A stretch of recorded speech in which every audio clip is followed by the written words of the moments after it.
All right, everyone, welcome back from lunch. I apologize, I'm running a little bit late myself. Usually on time. Well, let's jump right back into our discussion about different occult traditions. We covered a few in the first section, and I want to now move into talking about Kabbalah. The word Kabbalah in Hebrew means reception.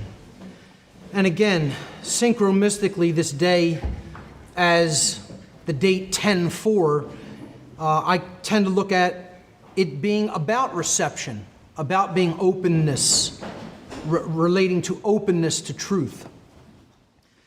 So Kabbalah was proper reception, the proper state of mind that one needed to be in to receive truth. It's an ancient system of Hebraic esoteric teachings, communicated to initiates through symbols and correspondences. The most well-known and significant aspect of Kabbalistic symbolism is the tree of life, this symbol on the left. It's formed by what's called sephirot, which means emanations. There are 10 of them. And these 10 sephirot or emanations are connected by 22 paths, forming this tree structure. The sephirot corresponds to various aspects of human mental and emotional characteristics. An 11th sphere named Da'at is not considered as one of the sephirot, but rather as the place from which the entire tree of life grows. And Da'at corresponds to the realm of hidden or occulted knowledge. As we'll see when I break down the tarot tradition in the last segment of the presentation, Da'at actually corresponds to the first of the three trivium steps: knowledge, understanding, and wisdom. You could see in the image that Binah corresponds to understanding and Hokmah to wisdom. But these three spheres at the top of the tree of life ultimately lead to the crown, which is known as Keter in Kabbalah, and that is the highest expression of consciousness. The Kabbalistic tree has correspondences to the Vedic chakra systems, with each level of the tree corresponding to a different chakra. So the Malkuth or kingdom level of the Kabbalistic tree corresponds to the root chakra. The Yesod or foundation Sephirah corresponds to the sacrum chakra or the desire center. Hod and Netzah correspond to the solar plexus chakra, a dualistic chakra because the will center is comprised of an internal aspect, courage, and an external aspect, will. And then Tiferet in the middle of the Kabbalistic tree corresponds to the heart chakra. And then Geburah and Hesed correspond to the throat chakra. One of these spheres, Geburah, corresponds to working upon yourself and the inner voice that you have to employ to transform inwardly. Whereas Hesed or compassion, that sphere corresponds to influencing other people with your voice. Then, of course, we get up to the higher levels of the tree, which I've already talked about, corresponding to the third eye chakra, understanding and wisdom, and then the crown chakra, unity consciousness. There are three pillars or paths on this tree, corresponding to the vertical columns. The left-hand path is known as the pillar of severity and generally deals with the internal aspects of consciousness. The right-hand pillar, the pillar of mercy, generally deals with the external or masculine aspects of consciousness, and the pillar of mildness in the middle represents the synthesis between those two paths. There is a order to the sephirot, or emanations, and they're labeled as such, with the first Sephirah Keter being number 1, and then moving in a progression down through Malkuth, which is Sephirah 10.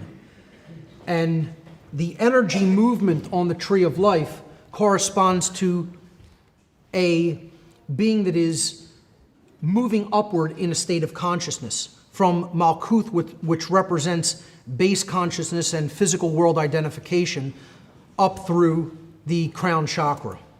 So this is the progression of energy on the tree of life.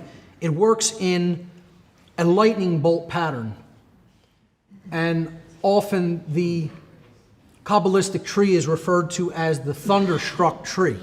You'll often see it depicted as a tree being struck by lightning, because this lightning path represents the path of energy from unconsciousness and worldly identification to enlightened or unity consciousness. Also in the Kabbalistic tradition, Kabbalists refer to what is known as 4 worlds of Kabbalah. And the triangles on the Kabbalistic tree correspond to these worlds. So if you look at the Kabbalistic tree as being 3 sets of 3 spheres joined by paths in triangles, you could look at Keter, Chokmah, and Binah as one of these triangles at the top of the tree. Then you could look at Hesed, Geburah, and Tiferet in the middle of the tree as the second triangle, the second triad of spheres. That represents another world. Then Hod, Netzah, and Yesod representing yet a third world, and then the base Malkuth, or kingdom, representing a fourth. So these worlds are as follows. Asiyah is the bottom world. It represents the physical plane or the material world. And it corresponds to the alchemical symbol of earth. And there's only one sphere in that world, Malkuth. Again, that's not really progressing. That's staying earthbound, earth-identified, physical world-identified, base consciousness, only dealing with the physical plane. You don't have to look at it as a negative thing. It's just the things that operate in the physical domain. The next world up is Yetzirah, and that's called the formative world or the mental plane, corresponding to air or intellect. Again, that's comprised of the 3 spheres, Yesod, Hod, and Netzah, in that triangular formation. Above that, you have the creative world, the emotional plane represented by water, and that is the second triangle of Tiferet, the heart chakra corresponding to emotion, Geburah, and Hesed. Then you pass what is known as the line that represents the abyss, that is Da'at, leading to the truly higher realm, which is the realm of will or spirit, symbolized by the alchemical element of fire, and symbolized and comprised of the top triumvirate of the Kabbalistic tree, Keter, crown or unity consciousness, Chokmah, wisdom, basically because it represents right action, it's on the active side of the tree, and Binah, which is understanding and reception. Those are what is known as the 4 worlds of the Kabbalistic tree. Let's look at some basic concepts in Freemasonry, often a very misunderstood occult tradition, often not understood as an occult tradition because of its overtones in the modern day as a simple lodge system and a simple fraternal order. True esoteric Freemasonry is much more than that and has become very diluted in the modern day because of the modern lodge system. Often, many of the lodge systems are not even teaching the esoteric aspects and the proper understanding of Masonic symbolism at all in their lodge systems. I've criticized it greatly due to that and tried to really break down some of the very powerful spiritual allegorical symbolism in this tradition in my own work. Freemasonry is considered by its adherents to be a system of morality, which is veiled in allegory and illustrated by symbols. Now, some people, would never think of it as such because of the connotations that they view modern Freemasonry as. Again, You could look at something like what the modern church is doing, covering up pedophilia crimes, chief among them, compared to what the original Christian tradition was supposed to be about. And really, never the twain shall meet at this point in our world. Freemasonry is kind of very similar to that. I tell people you want to really go down to the depths and study the esoteric aspects of the tradition instead of what its so-called adherents are doing in the modern day. And if you understand the difference between the two, then this tradition becomes very rich in spiritual symbolism and teachings. The first 3 degrees of Freemasonry, or levels of knowledge communicated to the new Masonic initiates, are in order. First degree is entered apprentice, second degree fellowcraft, and third degree master mason. These symbolically represent the 3 aspects of consciousness: thought, emotion, and action, respectively. Freemasonry is actually an ancient esoteric tradition which is ultimately about knowing the self, becoming a builder, a mason, of a better mind and soul, and ultimately the resurrection of morality within a human being. Resurrection being one of the key conceptual ideas in this tradition. And that goal, resurrecting oneself, is personified by the legend of the master builder Hiram Abiff, which we'll briefly talk about. Just want to touch upon this symbolism here. The compass is in square with the G in the middle. The square in this orientation usually represents base consciousness or material world identification. The compasses represent higher knowledge, compassion, true intelligence through balance, and circumscribing the base instincts. That process is directed by care, the sacred feminine generative principle, which is what the G in the middle esoterically represents. Many Masons will tell you that G means many different things. In its pure esoteric interpretation, it corresponds to true care, or the generative principle through which we ultimately create our reality. Resurrection, a huge theme in the Masonic tradition, ultimately embodied by the Masonic Christ figure, you might call him, Hiram Abiff, the master builder in the Masonic allegories.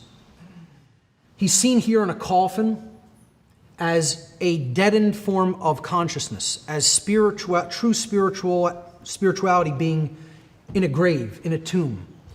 And the goal was to resurrect that divine spark or essence through getting in touch with truth and using the generative principle of care. Again, you see the all-seeing eye figure in an upward pointing pentacle at the top of the image. The whole goal of Freemasonry, true esoteric Freemasonry, is to become born again into conscience through the light of knowledge of the difference between right and wrong, or in other words, natural law. It is a system of teaching natural law in its pure form. The coffin tracing board of the third degree on the right-hand side is Hiram Abiff's grave. You see the skull and crossbones on the right-hand side on top of the coffin, representing the forces by which we will bury spirit if we only engage in intellect and action alone, not actually really using our spiritual insight to gauge morality, to gauge what moral action really is. The acacia sprig at the top of the grave is a symbol of the hope of resurrection, that natural law and morality can be communicated and received ultimately. Again, this tradition is very tied in with the Kabbalistic tradition. You'll see that the tracing board of the first degree is very similar to the Kabbalistic tree of life in many ways. The tools at the bottom of the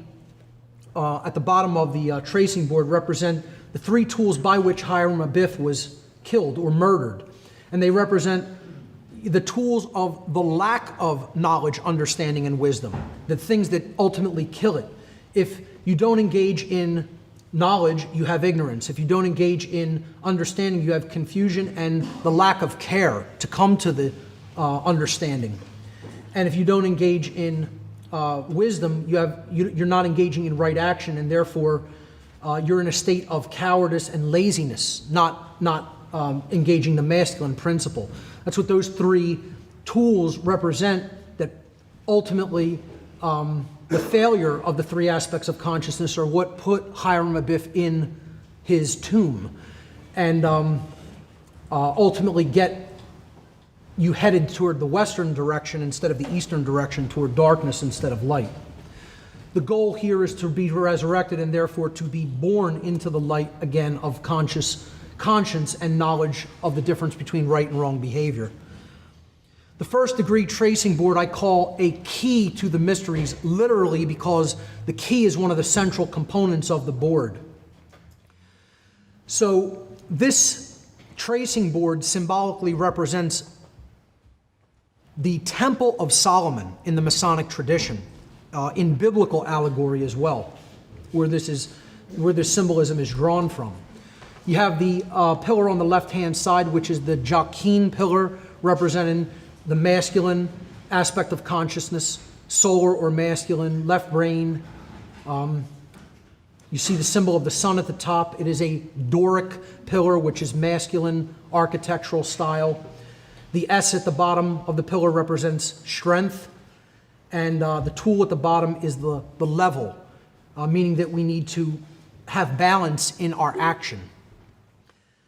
The right-hand column or pillar is the pillar of Boaz. It is a feminine pillar represented by the Corinthian design. This side of this tracing board represents the lunar or feminine qualities of consciousness, epitomized by the symbol of the moon at the top. And the letter B represents beauty, a feminine aspect. The tool at the bottom is the plumb rule, which represents uprightness in our spirit. The middle pillar is the synthesis between the two, representing thought, creation. The W stands for wisdom. It could stand for will as well. And it's an ionic pillar. Again, the all-seeing eye is over top of the pillar, the ionic pillar, the ion pillar. It's some wordplay, some symbolic wordplay. Again, the directions are very significant. The east is toward the direction of the light, toward the direction of the rising sun and the awakening of consciousness. The checkerboard floor at the bottom represents base consciousness, not having started, the unbegun, the checkered life of an individual who doesn't know the difference between right and wrong and isn't following the light, and therefore they're ending up in situations that they don't intend to. They could be played like pieces on a chessboard when they're identified with worldly consciousness. The two ashlars or blocks at the end of the tracing board, at the back, the rear of it, represent two different forms of life. One in a very rough, unfinished form, and one where a person has worked upon their life during its duration and made wise use of their time to actually hone out their ashlar and refine it. The ladder, of course, represents getting off the floor of the house and beginning the journey into enlightenment toward the sun. The three initiates represent the three main levels of Freemasonic initiation: entered apprentice, fellow craft or journeyman, and master mason at the top of the ladder. The ladder moves from the moon to the sun, or from darkness to light, passing through the balance point, which is wisdom. And the key in the middle represents care. The key to all of it is what we care about. That's the key that can unlock the sun or the star gate at the top of the ladder. But it's dangling by a thread, representing the care and emotion regarding the acquisition of knowledge of self and natural law is hanging in a precarious position. Yet if we grasp onto that key of care, that is the way out. And again, that's why I called the first degree a tracing board a key to the mysteries, literally. I hope that's an adequate explanation. It took me about 10 years of my life to deeply understand the symbolism on this board, and I'm still finding new things in it.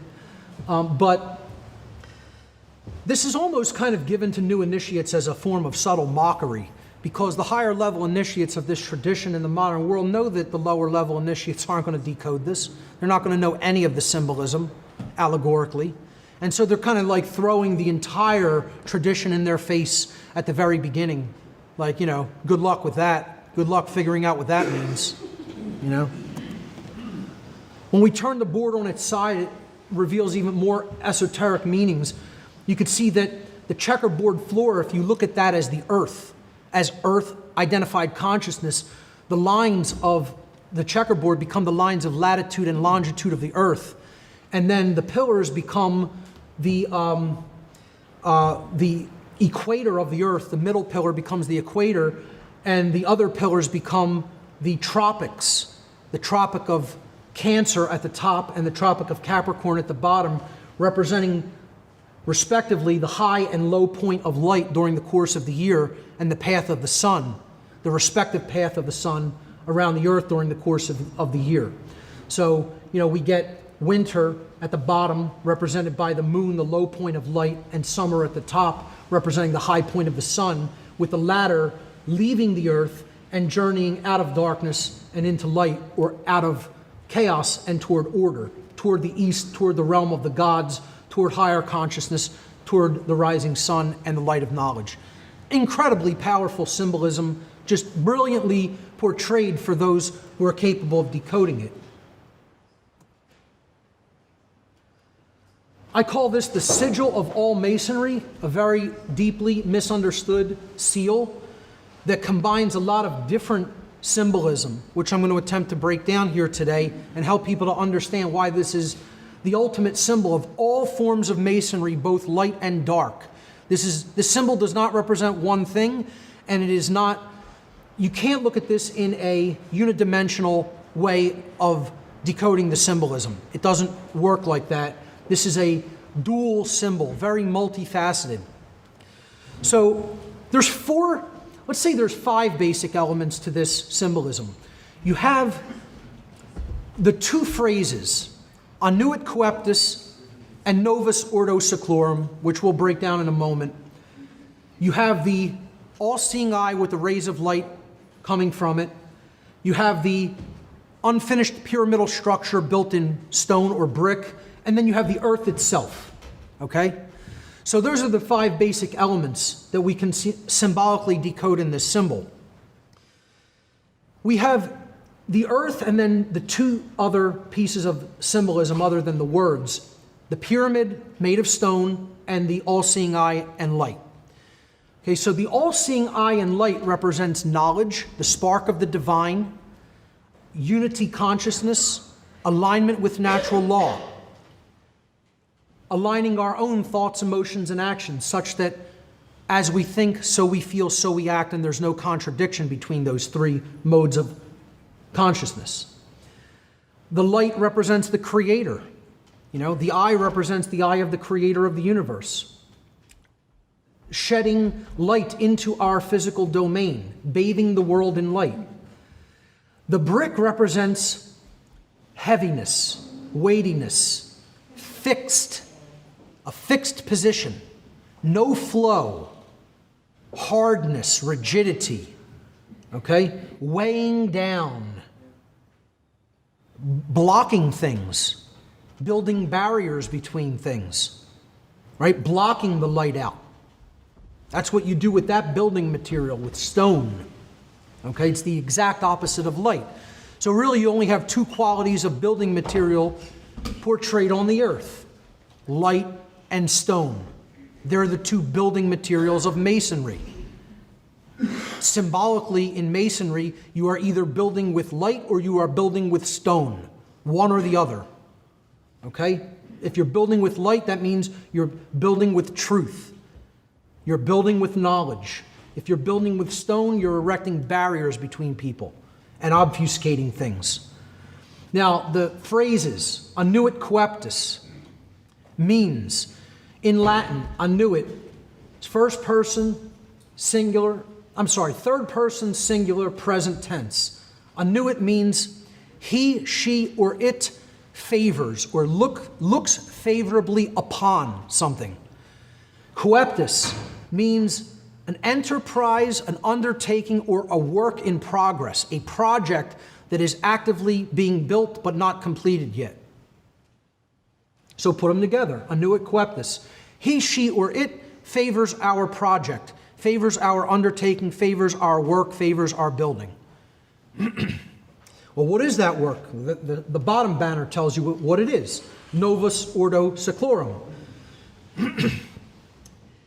literally translates as new order of the world, not of the ages. The Latin word seclorum would be of the ages. Seclorum means of the world or of the universe in Latin. So that phrase down there literally translates as new world order, unequivocally. So he favors our work, or he, she, or it favors our work, the new world order. Well, I would tell you that's the work of the light occultists and the work of the dark occultists, depending on which building material you are working with. So, let's look at what we would build if we are building with light as a light occultist or a de-occultist who wants to communicate truth. What would happen if we only build with light? And what another form of Mason does, what a Mason also does, is he tears down walls. He doesn't just build walls, he tears them down. So if we were to tear down the heaviness, the weightiness, the things that block us from the truth, the brick, the pyramid, the stone, the trap for souls, which is what the truncated pyramid ultimately represents. What would we have if we take the light of the Creator and remove the rest of the material? You'd only have the eye. You would only have the spiritual insight. You would only have the light of knowledge. You would only have the light of truth, the light of the Creator. There would be nothing else in the scene. That's what happens when when the light workers or the light masons complete their task of transmuting the stone into light, or in other words, transmuting ignorance into knowledge. The God of creation favors our work, the positive or light new world order of truth, love, and freedom. Conversely, what if we tried to put all of the light out of the scene? If this represents the world in a transition between light and darkness, going one way or the other, what if the dark occultists are trying to put out the light of the Creator from the world? Then what happens in the scene? Well, something like this happens, and watch it very carefully. The brick is completed, and it blocks out the Creator's light. And therefore, you have a permanent, completed male dominator structure, a structure that represents slavery, the light being blocked out from the world, and male dominance ruling the entire world as a prison for slaves. That's the dark New World Order. Oh yeah, the dark God favors their work, the dark New World Order. A world without the light of the Creator, a world without knowledge except for a very tiny few using it to enslave the masses of humanity. That's the dark New World Order for sure. So if we go back to this symbol as the world in transition, as I like to call it, the sigil of all Masonry, we can see how there's two different outcomes depending on which building material we are working with and which New World Order we're seeking to create. The dark occultists are trying to block out the light of creation from this world and erect the dark New World Order, a male dominator world without light, where dark occultists rule an ignorant, enslaved population with an iron fist, a spiritual prison for lost souls. Conversely, if we build the true light New World Order, we reach universal enlightenment and evolution through wisdom and personal responsibility.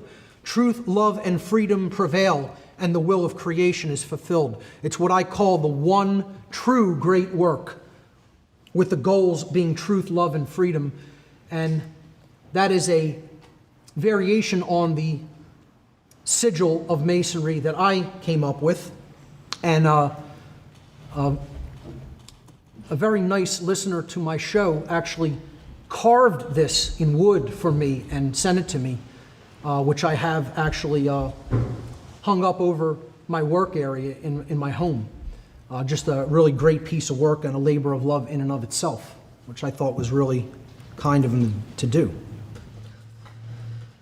I hope that powerfully illustrates some of the symbolism of Freemasonry and helps people to understand what lies at the heart of that tradition if it's properly understood and its allegories and symbolism is properly decoded. and how you can understand there's a lot of two-dimensionality or multifaceted dimensionality in occult symbolism. I'll briefly touch on the tarot here because I'm going to more extensively touch on the major arcana of the tarot in the last section today. Tarot is infinitely more than fortune telling. Unfortunately, it's become synonymous with it in the modern day. The tradition of tarot uses rich, multifaceted symbolism portrayed upon a deck of 78 cards to convey truths regarding the aspects of our own being and the laws of the cosmos. The tarot deck consists of two components, the major arcana and the minor arcana. Again, you see the correlation to occult knowledge in general. Okay? The major arcana consists of 22 cards, 11 of which deal with the aspects of the human psyche, with aspects of the human psyche, and 11 of which deal with aspects of natural law. Again, I'm going to break down those 22 cards in the final section of the presentation today.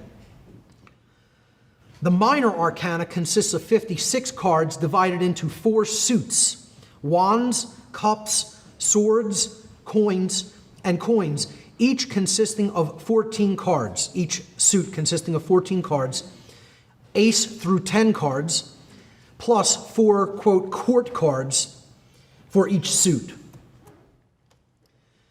Sadly, in modern times, the tarot is looked upon by many people as being nothing more than a prop in the repertoire of fortune tellers, quote unquote. While the system of cards could be used as an intuitive divinatory aid to ask and answer questions about what individuals' prospective future may look like, this is considered by serious students of the tarot tradition to be an ancillary usage of the tarot deck at the very best. The tarot was traditionally seen in its pure esoteric form as a means of conveying deep truths through covert means, without needing to write down or even speaking the occult message aloud. If a picture is worth 1,000 words, as the saying goes, a tarot deck, when deeply understood, speaks countless millions of words. It is a book. It is more than a book. It's a lifetime of lessons encoded into the symbolism. And if you really deeply study it, there's nothing that's not in it. Just briefly, I want to talk about the suits of the deck. The suit of coins, depicted in green here, again represents earth, or the inherent qualities of the individual, and it is associated with the material plane. The suit of swords represents air or intellect, the mental plane. The suit of cups is correlated with water, and it represents our emotional qualities, the emotional plane. And finally, the suit of wands, depicted in the bottom right in red, represents the plane of will, or our actions, the masculine components of our psyche, represented alchemically by the symbol of fire, the upward pointing triangle. The Wheel of Fortune card, which is card number 10 in the major arcana, has some iconography on it that kind of tells us about what the tarot itself actually is and is intended to be used for. Many people call the tarot the goddess's book, the book of truth, or the wheel of truth, because of the symbolism on this particular card. Again, of course, the word tarot is actually in this card. If you start at the top, progress counterclockwise, and then come back to the top, the T at the top. If you reorganize the 4 letters of this card in order, in various configurations, you come up with 6 words that actually teach a lesson in and of themselves. The word rota, R-O-T-A, in Latin is the noun wheel. Again, the tarot is known as a wheel because it kind of loops back upon itself, and the symbolism is consistent with itself, and portrays the occult aspect of correspondence. That which is above is like to that which is below. We're going to see that greatly when we talk about the macrocosmic, the microcosmic tree of the major arcana, and then the macrocosmic tree of the major arcana. The word tarot itself is a phonetic equivalent. T-A-R-O is a phonetic equivalent of T-A-R-O-T. The Latin verb A-R-O-T, third person singular, arot, from the Latin verb arare, means to cultivate or to grow or to order something, to bring order to. The Latin verb orare, which is where we get O-R-A-T, orat, means to plead. It actually means to make an impassioned treaty, to beseech or to entreaty, an impassioned entreaty. It means to passionately ask somebody to do something. Not like beg as in, I'm begging you, give me this, but please do this, something like that. So we get the word orator, oration, meaning speech from that verb. The word Torah, it's a Hebrew word meaning law, T-O-R-A-H, transliterated into English from the Hebrew. T-O-R-A would be a phonetic equivalent, and then Ator would be a phonetic and truncated form of the Egyptian goddess of love, Hathor, who many people say that the tarot deck was dedicated to or patterned after the teachings of Ma'at, Hathor, and Isis, other different forms of Egyptian goddesses. That's why many people call it the Book of the Goddess. So we put all these together: wheel, tarot, cultivate or grow, plead, law, Hathor. The wheel of tarot cultivates or brings order or helps us to grow. It pleads the law of Hathor. You could say this as the wheel of tarot brings order by asking us to learn natural law or the law of love. Powerful symbolism right in the words that we can just, look at in a simple symbolic card. And that's only one of the cards. Again, I'm going to break down the tarot in more depth later. I'm just very cursorily touching on some of these traditions because I want to move on to symbolism shortly. Rosicrucianism is the next occult tradition I want to say a few words about. It comes from the Latin, the word itself, Rosicrucian, comes from the Latin noun rosa, meaning rose, and the Latin noun crux, crucius, meaning cross or crucifixion. Rosicrucianism is a tradition of esoteric Christianity that is based upon allegory and symbolism, as are most occult traditions. Its mythical founder is Christian Rosenkreutz, again, another Christ figure, another wisdom teacher figure, allegorically, symbolically in the tradition. Christian Rosenkreutz represents the soul on its journey into knowledge and enlightenment in the Rosicrucian tradition and its allegories. This is called the Rose Cross in the Rosicrucian tradition. This particular variant of it, I believe, came out of the Hermetic Order of the Golden Dawn, which dealt with Freemasonry, which dealt with tarot, which dealt with Hermetics, and certainly dealt with Rosicrucianism and Kabbalah, all of these traditions. The main symbol of the Rosicrucian tradition is the Rose Cross. The Rose Cross, the rose part of the Rose Cross represents the spirit and its symbolic crucifixion in the world of matter, its descent into the material plane. The cross represents the world of matter itself, its four arms representing the four elements of earth, air, water, and fire in the material domain. This is another popular variant of the Rose Cross, with the white cross in the middle of the five-pointed star or pentacle, representing earth, air, water, fire, plus spirit in its properly oriented position at the top of the five-pointed star, representing spirit in ascendancy or in a more important position over the realm of matter, the purely identified material world elements. The cross in the middle is white, representing purity, and then there are 7 crosses in a U or magnet shape, again, very symbolic. I would suggest representing the 7 Hermetic principles, the laws of nature, bound by true care in the middle, the purest of the principles of natural law, the principle of care. Again, that magnet representing the law of attraction that you form, and also representing you, the individual, the self.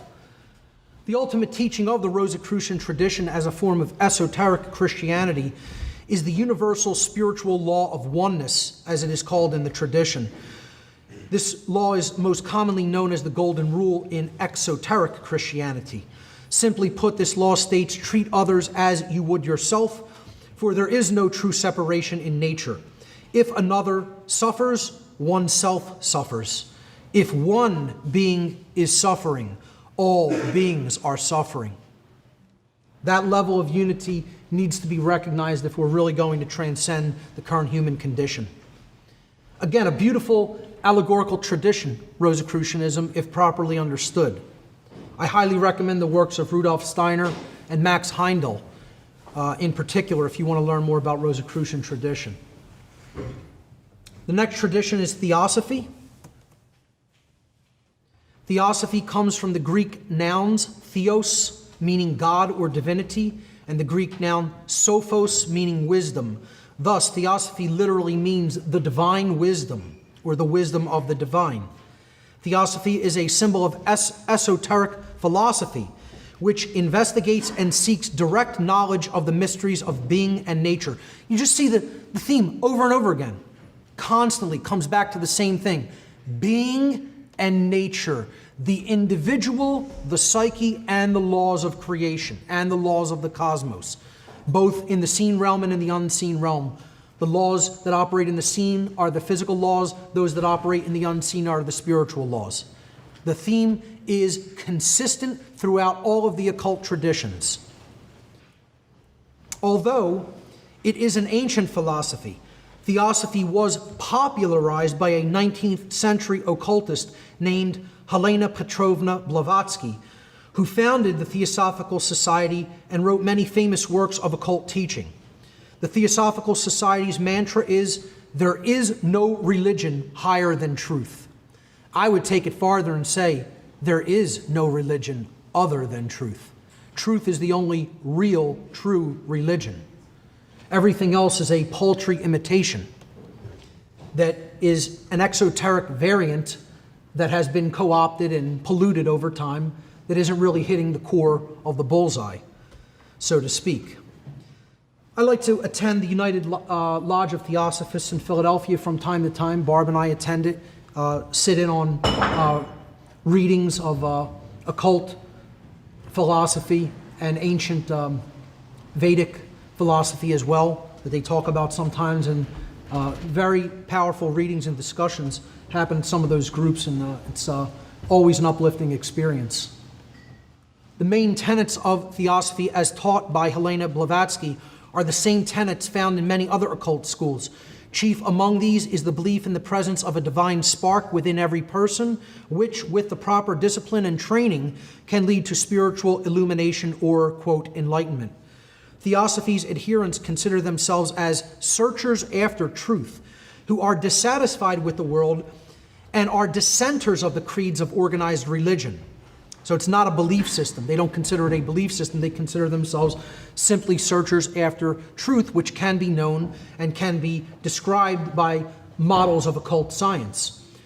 Theosophists do admit to the existence of a creator or a God, but not necessarily to the existence of a personal God. They see nature or law as God, as an impersonal force that is simply operating in the physical domain. I tend to see God as law myself.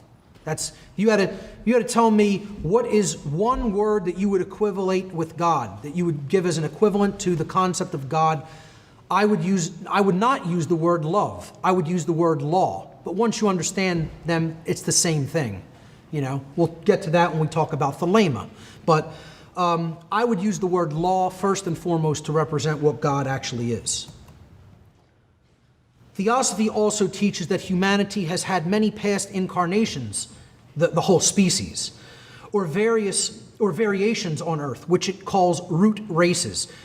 These root races should not be seen as genetic races, which many other people that followed some of the Theosophist work in the late 19th and earlier 20th parts of the 20th century perverted theosophical work and tried to take it on board, and twist it to their, agendas. This really happened in the early Nazi tradition as Nazism was rising in Germany. They tried to take some of these teachings and twist them into, racial divisions and, support different racial purity ideologies. But that is not how theosophy teaches them in its pure form. These root races should never be seen as genetic races, but rather as different types of civilization that had attained different levels of consciousness. Theosophy teaches, in keeping with the Hermetic principle of rhythm, that there is a cyclical quality or wave-like progression to time. It doesn't mean time moves endlessly in unvariable cycles. It means that it has a quality within it that generates a wave-like progression of choice points from which we can learn and grow, and at different times, through knowledge of what happened in past wave cycles, choose different results for ourselves. So it teaches that time has this cyclical or wave-like quality, progression to it, which imparts lessons and influences consciousness to produce certain outcomes. If humanity cannot raise their consciousness to a high enough level of awareness during the recurrence of such wave cycles, they may then experience setbacks in their evolutionary progression in the form of semi-extinction level events or cataclysms, which necessitate a restarting of humanity from a subsequent root race. And I think we're well along the way to that outcome, personally. I think nature only tolerates so much before it says, here comes a comet, let's see what you make of that. How about a supervolcanic eruption, a caldera going off in the middle of the land in which you live, and let's see what you make of that. That's what nature eventually does, because there's too many weeds choking the garden. And that's what humanity has become. And invariably, when the darkness of ignorance progresses to a level of total calcification, eventually nature says no more, this far and no further. We're not quite there yet, but we're getting there pretty fast, which is why this information needs to be brought forward, and people really have to start seeing things as they really are instead of as they want them to be. I think this is the last tradition I'm going to cover. It's called Thelema, one of my favorite occult traditions. Thelema is a system of magical practices and tenets developed by the 20th century, quote, gray magician, Aleister Crowley. And everybody's going to say, oh, Mark, you're promoting Crowley again. He was such a bad guy. Why are you putting people onto his work? Why are you talking about him like he was somebody to look up to? I'm telling you out in the open, gray magician. Somebody who knew the path and didn't necessarily walk it, who used what he knew for negative influence over other people to control. Although he also put out a lot of great spiritual works which were out there to illuminate and enlighten people. So he's an enigma. He's a puzzle, Crowley. Here's the example I always tell people when dealing with Crowley's work. Do as I say, not as I do. Okay? If you're talking about Crowley, do as he said, not as he did. He didn't necessarily walk the path in his life. The main precept of the occult tradition of Thelema is, quote, do what thou wilt shall be the whole of the law. This precept is far too often completely misunderstood and completely taken out of context. Used properly, do what thou wilt shall be the whole of the law refers to the Thelemic concept of the true will. It's a central focus of the whole occult system, the true will. The true will represents a human being's true purpose and path in life, which exists in harmony with the will of the universe. I'll correct that in the slides before this video goes to press. This is the path upon which we are guided when we have learned to hear and follow the teachings of the higher self and natural law. That means we are doing the true will. We have gotten what we want out of the way. You know, how many, to learn what I have learned, to put together what I have put together, and again, not tooting my own horn, I'm just making a statement about the level of work and sacrifice that was required to even get to this level of understanding. Okay? I had to set aside things I wanted to do for me, for myself, to be here today, to put this together, the time invested, you know? Again, I want to be doing other things. Mark Passio wants to be doing other things, okay? Mark Passio's alignment with the true will says, can't be doing other things and still be doing the true will. Sorry, but it doesn't work that way. Therefore, I'm putting aside Mark Passio's desires and saying, we got to get to the great work and start getting it done, you know? So that's what the true will really is about. It's not about what I want. It doesn't mean do whatever you want. That's how people who have absolutely no understanding of Thelema or Crowley's intent or writings try to say it means. It absolutely doesn't mean that at all, never did. Crowley never interpreted it like that, never told one living human being that that's what it meant. It's called people who are completely profane when it comes to these teachings and haven't looked into it an iota for themselves, want to make up what they think it means. Okay? Used properly, it refers to the Thelemic concept of the true will, a human being's true purpose and path in life, and that is what we begin to do when we learn to listen to the voice of the higher self and when we learn to listen to natural law's teachings. For those called to the path of Thelema, the true will refers to the great work of truth, love, and freedom. Do what thou wilt does not mean to do whatever you want. To do the true will is the apotheosis of freedom. It means you are putting freedom up on such a pedestal, you are elevating it to the level of divinity. It is the will of the Creator. Freedom is the will of the Creator of the universe. And that's what Thelema is teaching. But the true will is also the strictest possible bond. As Crowley said, do thy will and no other shall say nay. Not my will be done, thy will be done. The will of creation be done. Let nothing deflect you from that austere and holy task. True freedom is absolutely to do thy will. Seek to do anything else whatsoever, and instantly obstacles will arise. Every act that is not in harmony with the true will is erratic and acts as a hindrance in one's life and creates chaos, not only in one's life, but in society in general. The Thelemic principle of do what thou wilt shall be the whole of the law must remain in context with the statement which follows it. Love is the law. Love is the law. Love under will, which means love must be the foundation of the will. True care must underlie and support our actions. This means that any act of human will must be performed with love or higher consciousness as its foundation, or the result. The resultant product will ultimately be chaotic. Only action based upon love and therefore in harmony with morality and natural law could ever produce order, either in our personal lives or in society as a whole. This symbol, by the way, is known as the universal hexagram of Thelema. The unicursal hexagram of Thelema, excuse me. Unicursal means it is written in one stroke without taking the pen off the page, without taking the pencil off the paper. Okay?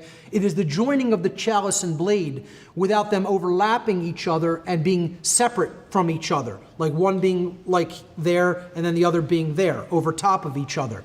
It is a combining of them in one fluid motion that is like an eternal loop that keeps looping back upon itself in a state of synthesis. And then the 5-petaled rose representing again the 5 elements in nature, including the spirit. Crowley referred to magic, which he spelled with a K, as, quote, the science and art of influencing change to occur in accordance with the true will. Okay? Now notice that that is different than what I call sorcery. Okay? You're aligning yourself with the will of creation. This clearly distinguishes true magic, or what Crowley referred to as magic with a K, from sorcery, which is, quote, the science and art of influencing change to occur in accordance with the ego-driven will, lowercase w will, of the practitioner. They're two totally different things. Okay? Influencing something to align to creation's will is entirely different than influencing someone or something to align to my own personal selfish will.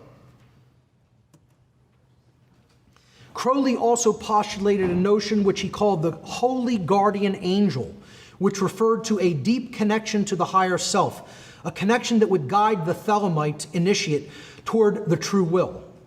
In order for the holy guardian angel to manifest in our lives, we must learn to listen to its wisdom by quieting the voice of the ego, the force which is at work when we refuse to admit when we have been wrong, the force which ever seeks to take us off the path of wisdom. And that is why Thelema the tradition of Thelema engages in different meditative practices and in different consciousness alteration techniques in order to quiet the egoic mindset, the voice that is constantly chattering saying, I want, I want, I want, I want. Or, I'm not wrong about that, I'm not wrong about that, I'm not wrong about that.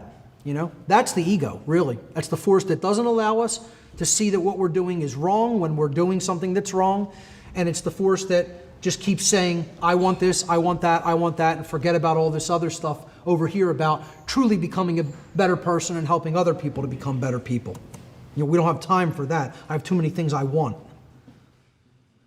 The central text of Thelema is known as Liber al vel legis. Liber means book, al means related to or of, and legis, vel legis means of the law. So the book of the law, more commonly referred to, the book of the law.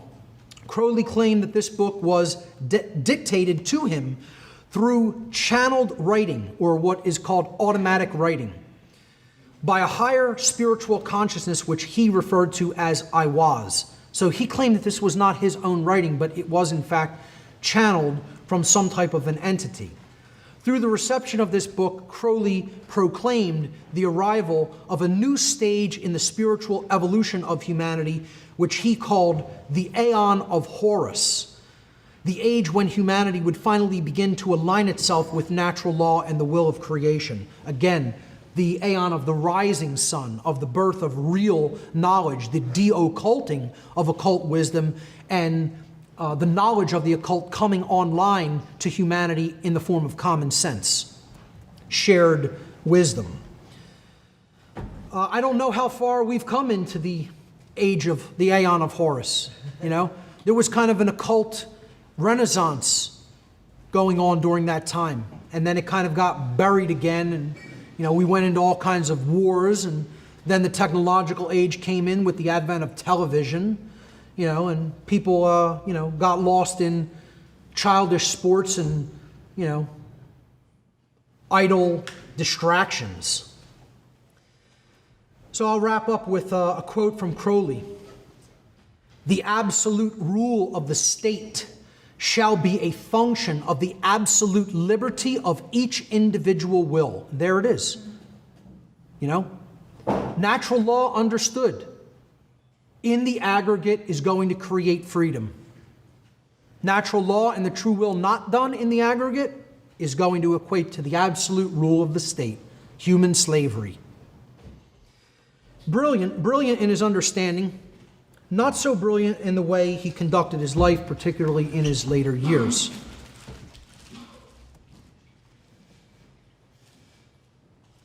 Last aspect of occultism I want to touch on is dark occultism. I'm not going to belabor this too long. I just want to really talk about who are these people that I refer to as the dark occultists. You can call them a million different names, folks. Doesn't matter what you call them. You can call them sorcerers. You can call them dark Luciferians, those who have the light and use it for dark purposes. They are Satanists, okay? They are Setians. They are the Klepotic Kabbalists. Klipoth is the region below the tree of life that is the hell world in the Kabbalistic tradition, that is the inversion of all the true teachings of Kabbalah, of the true moral lessons of the true tradition, esoteric tradition of Kabbalah. If you descend into the Klipotic realms, it's the wastelands, the lands of the spent and corrupted souls that are simply husks, that used to be souls and spirits that are just like, withered out husks, the wastelands, in other words. That's Klipotic Kabbalah. They are the dark masons of the world. They are the dark Atonists. Aton was a variation of the sun or the light in the ancient Comitian tradition. Ultimately, it's all one cult, folks. It's the cult of the black sun. You could call them by any name you want, but they are a dark solar cult. Okay? When I say the dark sun, why the black or the dark sun? The sun represents light. It represents knowledge. It represents empowerment. It represents life. The antithesis of that, the total polar inversion of that, is it's still a form of light. It's still the sun, but it has darkness within it. So it's knowledge being used for all the wrong reasons. Knowledge being used to control, not enlighten, not uplift. Knowledge being used to put people in a prison. Knowledge being used as a power differential over people who are still in a level of ignorance. So you're blinding people with that light, and you're enslaving them with it, with that knowledge. That's what these people are. Okay? If you don't even want to look at it in esoteric terms, they're people with the knowledge of how the self works, meaning deep psychology, very ancient, deep knowledge of psychology, combined with people who know about how the laws of nature function, which is very deep, hidden science. That's it. There are the two sciences that are at work. The physical sciences combined with psychology. And then you put the understanding of how moral law functions into there, which they know as well, and rebel against because they want to be gods on earth and they want to conquer the natural law consequences or evade them to the longest amount of time that they possibly can. They're all the same cult. It doesn't make a difference who we're talking about here. You could be talking about Satanists, Setians, the worshippers of the great owl at Bohemian Grove, the Skull and Bones Order of Death, the cult of the Black Sun that came out of the Nazi and SS party of Germany. All right, in the modern day, they're top-level international bankers, top-level political figures, top-level financiers, high-level religionists, high-level members of royalty, so-called royal families, judiciary, military, high-level military, people involved at highest levels of media, highest levels of medicine, highest levels of education. Again, highest levels of all religious systems on the earth, and anybody's religion out there is not exempt from that. So-called cultural religions. Secret societies and fraternal orders, think tanks, intelligence agencies, you name it. This is where the highest concentration of dark occultists are at. This is who they are. This is how they operate in the world. These are the institutions who determine how people's lives will be run, because we let them. And at the top level of every one of these institutions, you're going to find the cult of the Black Sun operating. Helena Blavatsky, the main teacher of the occult philosophy known as Theosophy, tried to warn people about these sorcerers, about this dark solar cult. In her third volume of The Secret Doctrine, she wrote this. And again, Blavatsky gets a bad name like Crowley, and they want to just throw all of her works out and say, oh, there's no wisdom in any of her work because that's the occult and that's bad. People who have never read her work will make statements like this. She said, for the true student of occult lore, white or divine magic could no more exist in nature without its counterpart, black magic, than day without night. Everything in that nature has an occult. a bright and a night side to it. True, magic has lost its name, and along with it, its rights to recognition. But its practice is in daily use. The real truth is that magic is still in full sway amidst mankind, however blind the latter to its silent presence and influence on its members, however ignorant society may be and remain to its daily and hourly beneficent and maleficent effects. Again, the light and the dark side to the occult. The world is full of such unconscious magicians. She's saying even some of the people involved in these institutions use their influence and don't really know that they're employing occult strategies in many cases. They're just using that knowledge. The world is full of such unconscious magicians in politics as well as in daily life, in the church as in the strongholds of free thought. Most of those magicians are, quote, sorcerers, unhappily. Not metaphorically, but in sober reality, by reason of their inherent selfishness. Again, my will be done. Okay? Their revengeful natures, their envy, and their malice. The true student of magic, well aware of the truth, looks on in pity, and if he be wise, keeps silent. Again, I don't agree with that philosophy. Okay? I don't agree with that ideology. I think we need to speak up more than ever regarding this, not keep silent about it. Again, I could present people who I have a great deal of respect for, and I don't have to agree with every single thing that they say. I could still have tremendous amount of respect for what they did get right and for the work that they did share.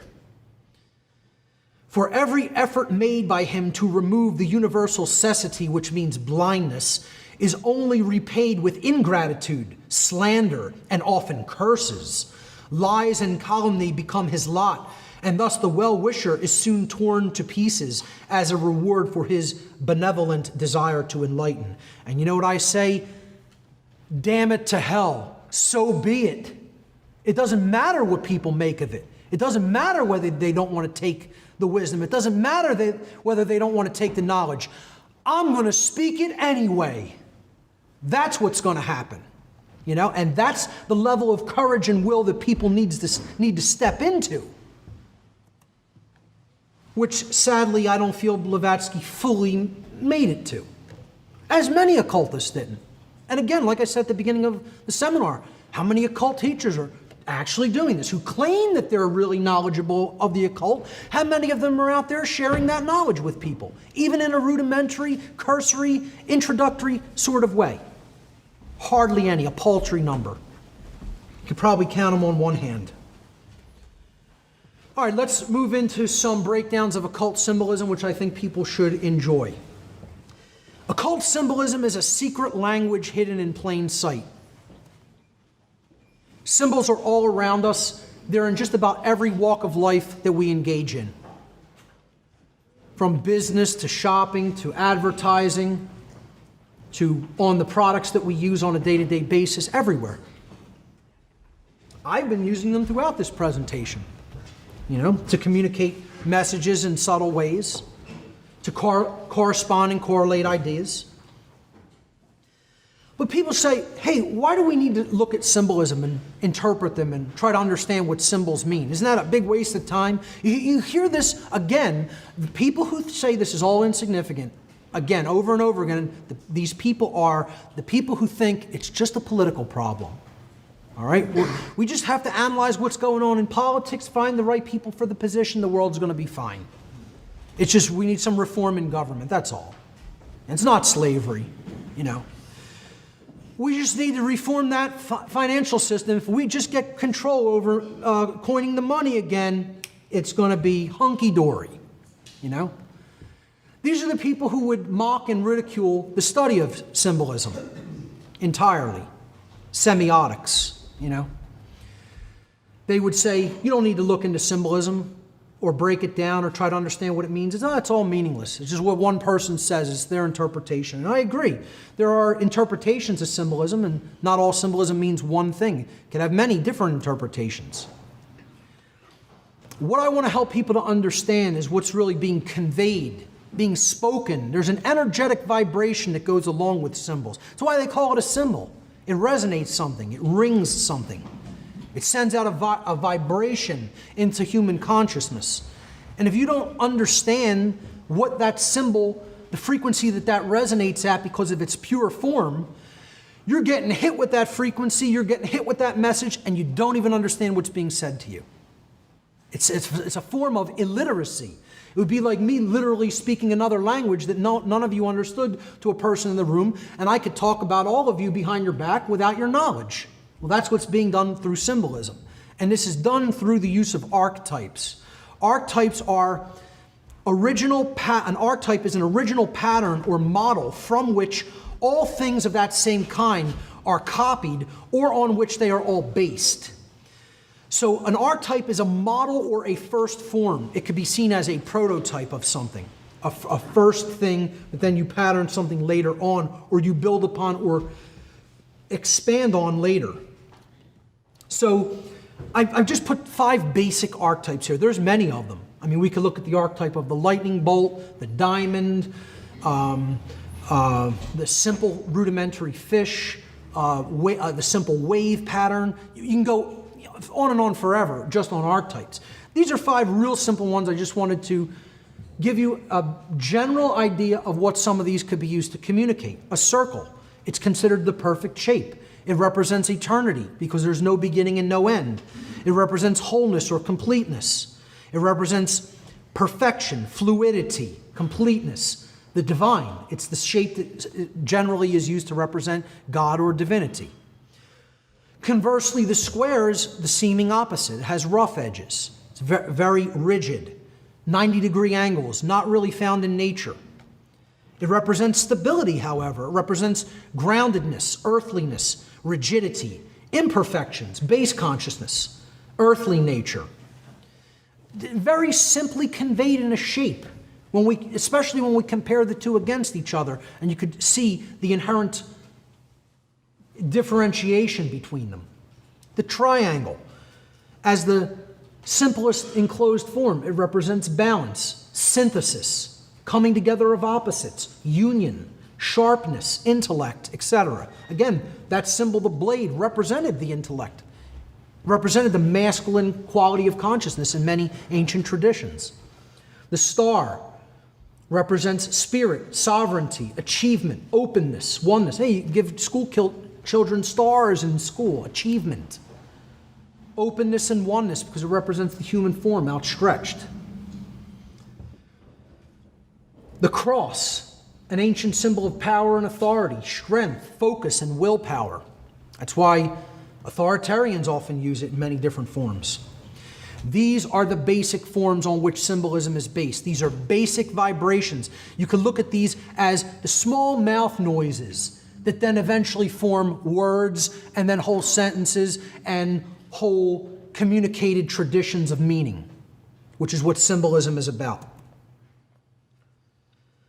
Symbolism helps us to develop and practice and stay sharp with correlational thinking or correlative thinking. This is so important and so lacking in our society. Okay, when I try to teach some symbolism to like family members, let's say, I'll say, well, in this symbol, the all-seeing eye represents the light and the wisdom of the divine, of the Creator.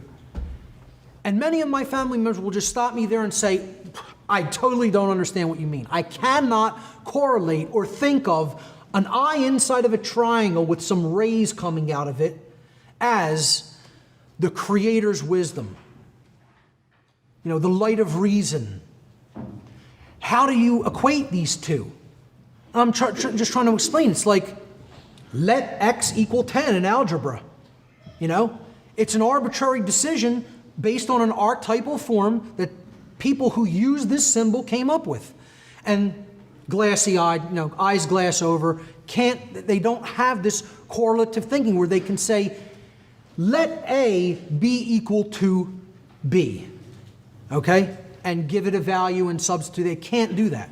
That's why, you know, I tutor algebra. It's one of the things I do for the fake form of money. You know, I tutor, high school or college people in algebra. And you could tell right away who has correlative thinking active in them because they take to it, or if they don't have correlative thinking active, they have a real hard time with it. So correlative thinking is what symbolism ultimately fosters. And again, many people don't have it active in them. So, for example, if I establish that pen, the symbol of pen equals 20, okay, and then I also establish bird plus wheel equals 50. You follow me so far?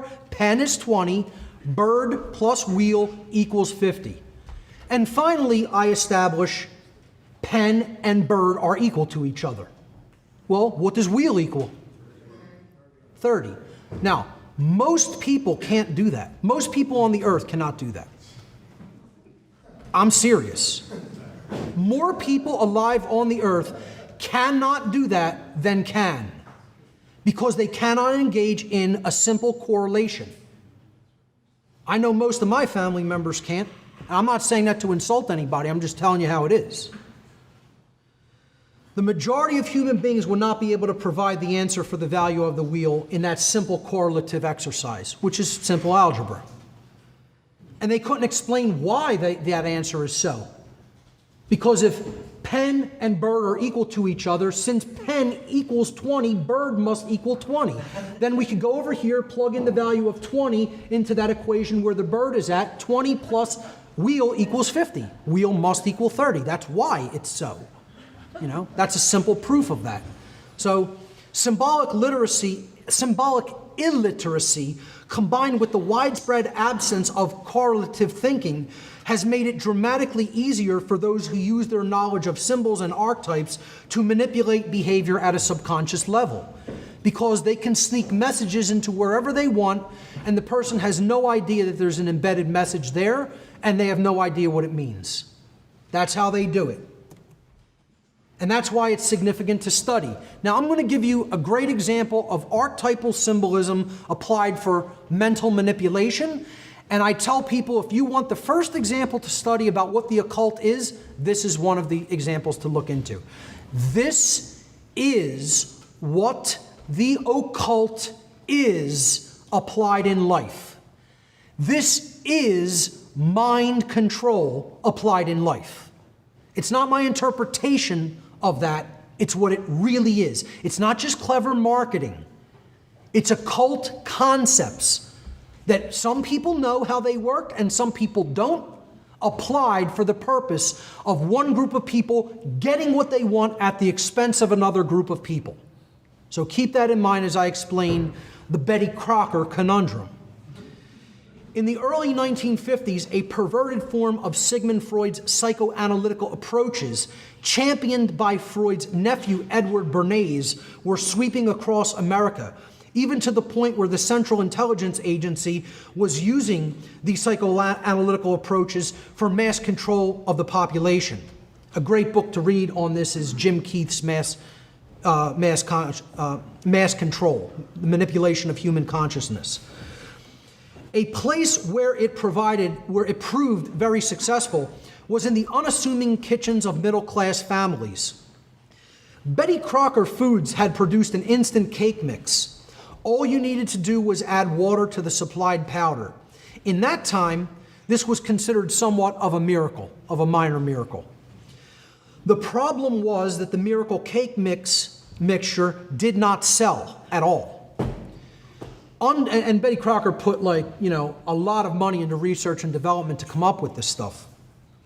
They didn't want to have to go back to the drawing board. They wanted to sell what they came up with. In other words, they wanted to make people want it.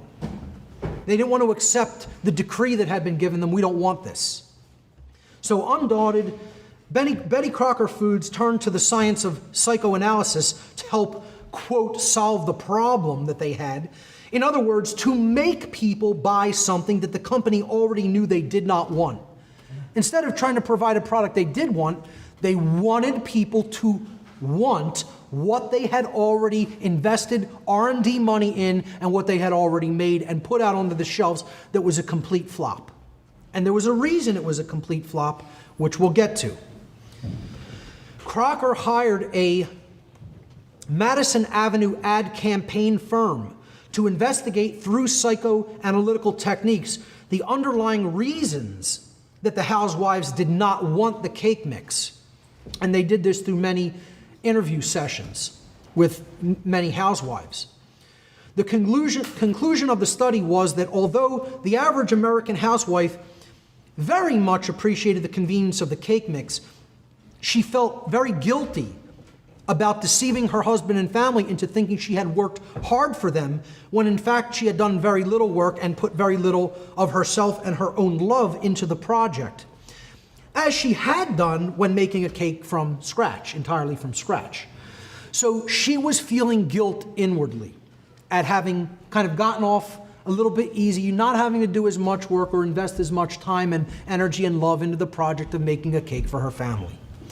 The answer offered to Betty Crocker by the psychologists they hired was quite simple. All that needed to be done was to add 3 words onto the instructions on the box of cake mix. Add 1 egg. Add 1 egg. That's it. They just had to say, you provide an egg to this mixture. Now, what's the egg? It's an archetype. It's a symbolic original form. The egg is creative essence. In many ancient cultures, the egg represents the cosmos itself, the womb of creation, the sacred feminine essence from which all life springs. And again, it is the feminine fertility symbol. The egg is what the woman contributes to the birthing process. The egg, as one of the most important and ancient archetypal symbols, holds very deep, often subconscious correspondences to life, birth, and creation, making the entire process of making the cake more meaningful in the housewife's mind. In this way, she would, in proxy, be, quote, giving life to her husband and family by providing the egg. This is how the mind works at a subconscious level. Changing the recipe to add an egg to the mixture offered the guilty housewife a way out by doing more than adding just water, by adding an ingredient which was psychologically intertwined with her own life-giving and creative capabilities. She could assuage her guilt that she was feeling. The end result, sales of Betty Crocker's unwanted cake mix soared. And I couldn't find an original ad that had the 1 egg on it. This was when they ratcheted up the recipe to include 2 eggs. This is from the late 1950s.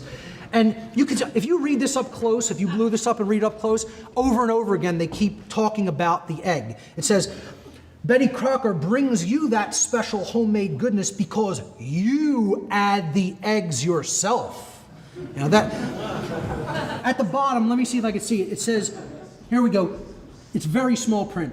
There are only 2 kinds of cake mixes. This is the only underlined nationally sold cake mix that lets you add the eggs. The only one that gives you that special homemade goodness. Yep. Light, fluffy cakes. They're made with famous soft silk cake flour, ... and you add the eggs. Over and over again, they keep re-emphasizing this in this one ad. No, it's all accidental. You don't need to know about any of this stuff. Symbolism is insignificant. It has nothing to do with what's going on in your mind at all.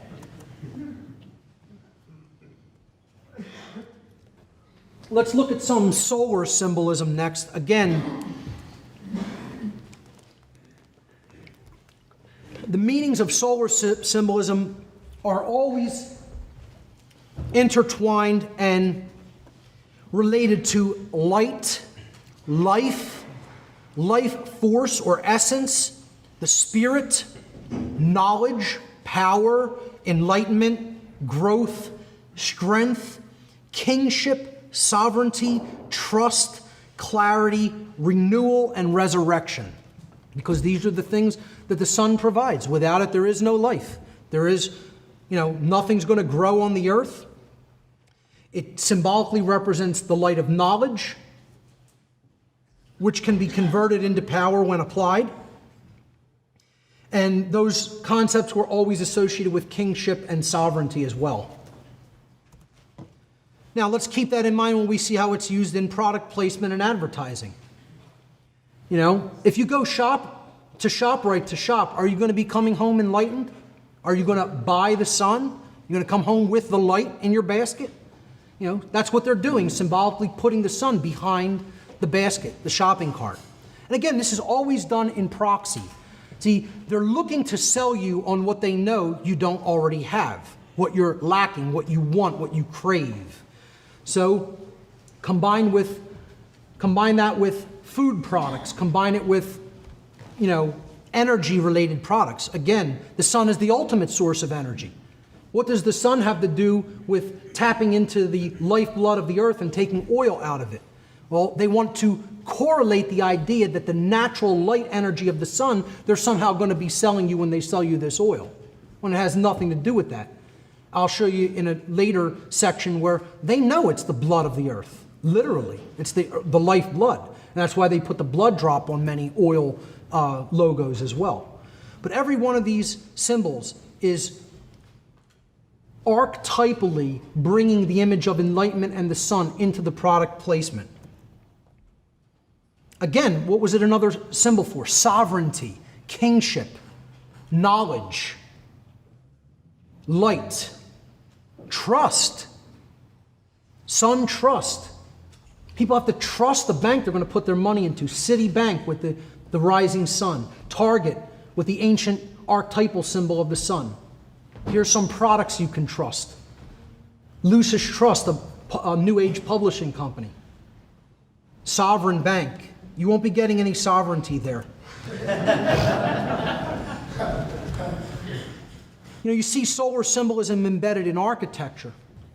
Zodiacal symbolism, astrotheological symbolism, the Arc de Triomphe in the middle of the 12-spoked wheel, representing the 12 houses of the zodiac, the sun's progression through the year. And there you see the rays of the sun right around the street system that the arc sits in the middle of. Hopefully people can see that. I hope it's not washed out too badly. You trust this guy? Well, that's why he's using that logo. He's the new king. You should trust him. He has your better interests in mind, like all presidents do. It's a brilliant symbol, though, and most people never caught on that it was a sun, because it's white in the middle of the American flag colors. But it's a sun coming up over the horizon. Or is it setting below the horizon? I don't know. But, archetypally, that's connecting with trust for people, power, knowledge. The things that somebody like that who's a con man, a confidence man, who wants to gain other people's confidence, wants to portray. And it doesn't make a difference, whether it's him or some Republican, they all do it. Like I said, blood symbolism is another big thing, especially when it comes to banking and oil. You'll see this. You just look for it, you'll see it. And again, the symbolic correlations are to life, the life force, vitality, flow, movement, and fluidity. Well, what are oil and banks all about? Flow, right? Flow of energy, flow of commerce. Well, what are they really telling you? Are you going to a blood bank for your life force energy? That money is your life force. You can't live without it, just like you couldn't live without your blood? Isn't that the deep-seated psychological correlation that they're trying to portray by putting a blood drop and associating it with a bank? And, it doesn't even look like a C, That's the C from Commerce Bank, but it's a blood drop. And very many oil companies use this as well, because they know that oil is not what people claim it is, a fossil fuel. It's a substance that the earth completely renews and regenerates, just like we make new blood when pints of it are taken out of our body. And that's what we're doing. That's what they're doing. They're vampirizing the earth like vampires, taking the blood, sucking the blood out of this planet. Let's look at some astrotheological symbolism. Again, the meanings and interpretations here range from authority and power to intelligence, divinity, again, associated with the heavens, the higher realms, the realm of God, the realm of the angels, the realm of the stars, travel, getting away from here, getting off earth to the higher realms, to the stars and heavens, escape, comfort, pleasure, peace of mind, sexuality embedded in astrotheological symbolism in many cases, fertility and union. And again, these are all things people want. That's why they always work these into symbolism for products. Right? These are the things people want to connect with. It's what they want present in their lives. And so you put that in proxy in the symbol. Now, astrotheology is traditionally used widely in religious traditions, of all religious traditions. Islam uses the iconography of the moon constantly, astrotheological symbolism. Judaism uses the astrotheological symbolism of both the stars and Saturn in its religion. And of course, Christianity uses the astrotheological symbolism of the cross of the zodiac and the symbol of Pisces, because we are in the Piscean age when it comes to the precession of the equinoxes, astronomically. So look at the cross in this symbolism. You have it on the Pope's mitre. You have the fish head of Pisces as the Pope's mitre, the open mouth of the fish on his head. The fish symbol is the representation of Christ in modern Christianity. But this symbol in the ancient Comitian tradition was in its upright position, not on its left side as it is today in its imbalanced form, but in the balanced form with the point pointing upward was the symbol of the Shem Suhor, which was a group known as the disciples or the followers of Horus, the rising sun. Again, that's what the Christian tradition is it's a retelling of the solar deities of the ancient world, particularly Horus, Tammuz, Dionysus, Mithra, and others. But you see the zodiacal cross of the greater and lesser crosses, or what is known as the cross of St. George and St. Andrew in the middle of Vatican Square. You have the Pope holding the symbol of the cross. You have the cross on his sachet that he's wearing. I mean, it's replete with astrotheological themes, one of them being the cross.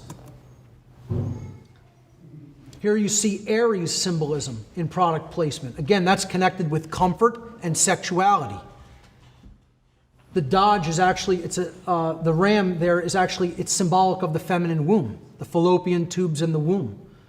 The Aries symbol of McDonald's and the colors of comfort, red and yellow, which you see constantly associated with food, particularly food that's not so good for you. Again, astrotheological symbolism always associated with comfort. That's why they'll sell you that symbolism in the Starbucks logo as well. The comfort of the goddess, the moon, the crescent moon symbol, the sovereignty of the upward pointing stars. You know, that you're just going to get an overpriced cup of coffee. You're not going to get any of those things, you know. The Saturnian symbolism, constantly the swoosh representing the ring of Saturn, the rings of Saturn. It's been pointed out by many people that Nike is just Enki, you know, in a different order. I find that pretty interesting. But it's about higher realms, communication, trust, sovereignty. That's what astrotheological symbolism always deals with. Travel and escape and comfort, also themes embedded in it. You see so many cars using astrotheological symbolism. This is just a handful of them. Saturn, Mercury, BMW. Saturn and Mercury are blatantly obvious. BMW using the astrotheological cross motif. Star markets and ATMs. The Piscean symbol, mainly in the form of the Vesica Pisces, or the overlapping circles in many products. Chanel, it's a womb, it's a rudimentary womb symbol. And they're using it for union.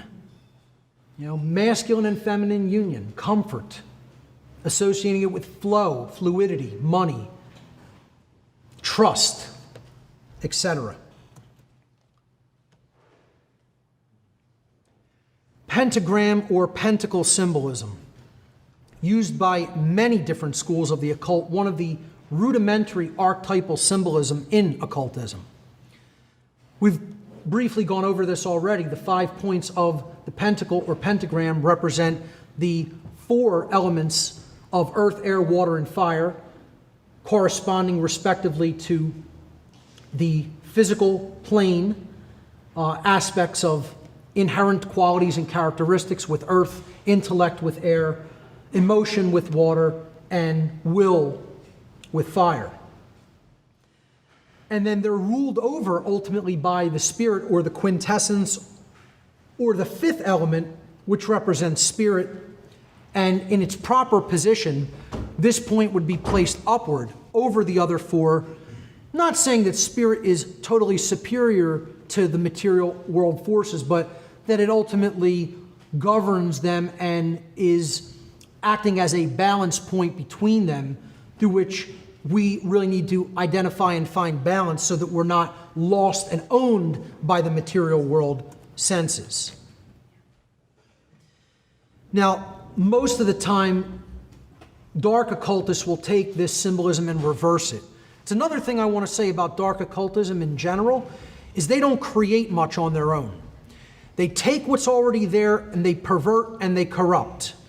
They use things that are there and just change them energetically. They don't really have much of a creative essence to do new things.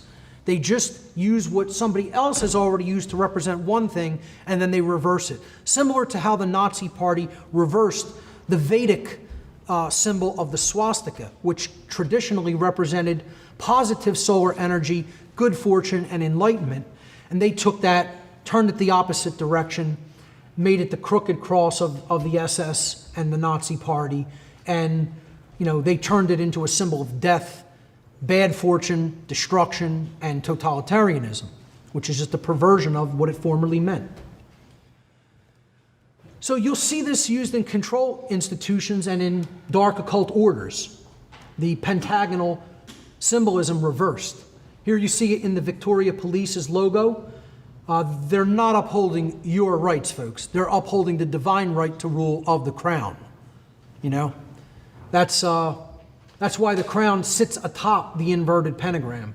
The spiritual point is thrust downward into the ground, and they're not upholding anybody's rights but who they consider the sovereign, some clown who thinks that they have the divine right to rule over other people because of the nature of their bloodline that they were born from. You see this done in some fraternal orders, like the Fraternal Order of Police, and in the woman's Masonic affiliate order, the Order of the Eastern Star. Of course, you have the pentagonal symbolism at the pentagram building, the center of intelligence in the United States, and that exactly correlates to the middle of an inverted pentagram. Now, when it comes to inverted pentagonal symbolism or pentagram symbolism, one of the best examples is the street system of Washington, D.C., just above the White House. And again, people will debate this and insist there's nothing to this, and because of a specific reason, which I'll get to in a moment. But this is the White House from a Google Maps image, seen from overhead, and you are, I believe, looking due north is in the upward direction.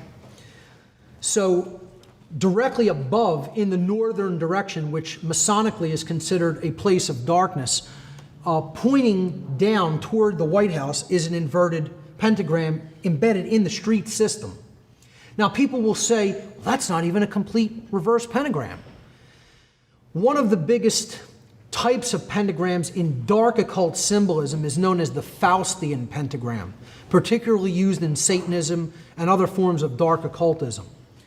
A Faustian pentagram deliberately leaves one arm absent or broken And what that symbol represents is a pact with the evil or chaotic force in the world. It represents a pact with the force of entropy and darkness, that power will be delivered unto you and into your hands if you agree essentially to give your life essence or soul over to that force. Hence, the Faustian pentagram is also often referred to as the pentagram of pacts. Now, the people who bash researchers who look at the symbolism in the street system of Washington, D.C. as a form of geomancy, which is what this is, directing energy through architecture and lines of energy on the earth, will say, how could you even say that represents an inverted pentagram when, that arm isn't there, that last part of it isn't there? What I'm trying to explain to you is that makes it all the more indicative that this was a deliberately created design that deliberately left that arm specifically open because it represents a Faustian pentagram. But people who don't look into the dark occult would never understand the concept of the Faustian pentagram, never have come across it at all. It comes from the German play Faust, in which Dr. Faustus sells his soul to the demon Mephistopheles for worldly power. So that's pentagram symbolism. Let's take a look at the symbolism of the all-seeing eye, which we've already really gone into. Of course, this represents God, the creator, divinity, source, light, knowledge, truth, intelligence, the spark of the divine, sovereignty, and unity consciousness. The Trinity. Used all over the place in iconography in government, in media, banking, financial institutions, intelligence agencies, fraternal orders, etc. Very popular symbolism. And so you see it in the Information Awareness Office. They want to be God and be omnipotent, have all knowledge of everything that's going on the earth, working with many other intelligence agencies. British Secret Service, the MI5 with the eye at the top of the pyramid. CBS logo of the eye. Of course, we looked at the sigil of the reverse of the Great Seal of the United States on the back of the dollar bill, what I call the sigil of all Masonry. The all-seeing eye is prominently used in Freemasonry. There you see it used with the compasses and square with the G. It's used in some financial institutions, and it was part of the AOL logo. The illuminated torch symbolism, yet again, another symbol that represents light, knowledge, truth, intelligence, and clarity. And of course, we see this carried by the Statue of Liberty. Not necessarily, none of these symbols are necessarily bad, folks. We can't look at this as all subversive. Some symbolism is used to convey uplifting messages and qualities. I don't look at the some researchers look at the Statue of Liberty and say that's the dark occultist negative variant of the goddess. I personally don't see it as such. I see it as a very positive symbol of exactly what they talk about it as: liberty, freedom, through knowledge, through enlightenment. She's holding a book. The word book, liber, in Latin, it meant two things in Latin. It meant book and it meant free. The same word meant book and free, L-I-B-E-R, which is where the word liberty comes from. They were correlating those concepts deliberately. That if you have knowledge through books about what's really going on in the world and what is really going on within yourself that you've studied, that you're then going to look into in yourself, and you have read about and learn lessons about history, about what people did wrong in the past, and learn about natural law and how it works through wise people bringing it down to you through time, through hard work and sweat and blood and sacrifice to preserve that knowledge. Maybe, just maybe, that's going to correlate with the concept of freedom, with the state of freedom too. So I see that as a representation of the positive aspect of the goddess, who was a goddess of love, truth, and freedom. I see the Columbia Pictures logo as being positive as well. but it's certainly goddess symbolism, and the illuminated torch there representing knowledge. It was used on the back of the dime with, I believe it was, I don't know if that's holly, and there's another plant there with it, but, yep, laurel, right? And then the Amoco illuminated torch in their oil logo. So different people will use symbols for different purposes, but ultimately, it's representing something that they want you to identify with and want. So if the torch represents freedom, enlightenment, knowledge, they're putting it on the American Oil Company logo so that when you go and give money, overinflated amounts of money, to buy the fuel that we quote unquote need because we haven't made anti-gravitic propulsion technology because we can't give that to the earthly slaves. They have to have their internal combustion engine and use the Earth's lifeblood that we vampirize out of the earth on a daily basis. And we're all guilty of it, because there's no other alternative in this society if you want to travel anywhere. And, they want to put the symbol of knowledge, enlightenment, wisdom, and freedom on that logo and sell you that in proxy. What they know we don't really have collectively. That's how this works. It's using the archetype for what the purpose they want to use it for.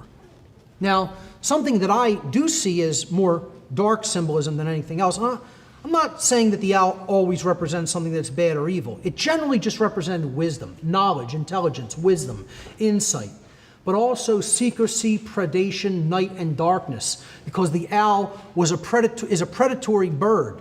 It's a flesh-eating bird that can see its prey from a higher perspective in a state of darkness because of its superior night vision, where its prey does not have that same capability and cannot see it coming for it. That's why it's loved by dark occultism, by dark occultists of all kind. They identify with this symbol because they look at themselves as the predator class that can see its prey, that knows everything about its prey. They see it from a higher perspective, where its prey is on the ground very low, at a lower level of consciousness, and they're in a position to very easily take advantage of that differential in knowledge. Hence, they consider themselves the wise, ancient, predatory bird. And that's why they use that symbol at meeting grounds like Bohemian Grove. A ritual of it depicted there, and one of their main sigils with the Bohemian Club owl with a belt around it representing the Ouroboros with the phrase, "Weaving spiders come not here." So they're trying to convince people they're not there to do any work. They're not there to actually get together and conspire. They're there for a simple vacation where they're just going to blow off steam and perform some homosexual acts with, paid homosexual prostitutes that they bring in there.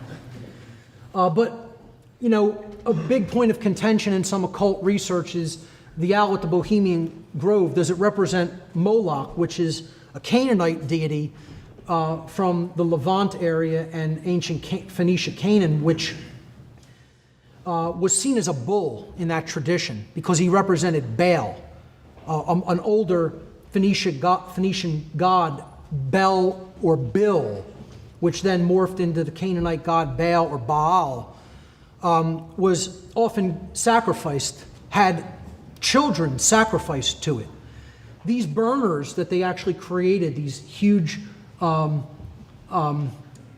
immolation pits, they would actually, during what was called the season of sacrifice, a 40-day period at the beginning of spring to the midpoint of spring, to give homage and sacrifice to their sun god, Bel or Bill or Baal, they would take the purest thing in their society, which was newborn children, and offer some of them to this god, the solar god, because they believed that the life force energy was in the blood, and the blood had to be offered to the god of the sun in order to ensure a bountiful harvest and the growth of crops, because that's how they looked at the cycle of life force energy, through the blood, through the sun, through the earth, through the growing of crops in the springtime, and then being harvested in the summer toward the fall so that they would be able to survive the season of death, the winter. The concept of the immolation rites of Canaan, of the Canaanite tradition, these rituals were actually known as Molochs, M-O-L-O-C-H. Okay? The Moloch was the ritual. The god that they were sacrificing to was Molech, M-O-L-E-C-H. This became tied with some symbolism of the owl in that region, particularly because this region was close to the Sumerian region, and some of the belief systems of Sumer promulgated to that region, and the owl was a big symbol of goddess tradition and solar cult tradition in the Sumerian and Akkadian regions. So these concepts of the bull god and the owl god as being solar deities kind of crossed over with each other.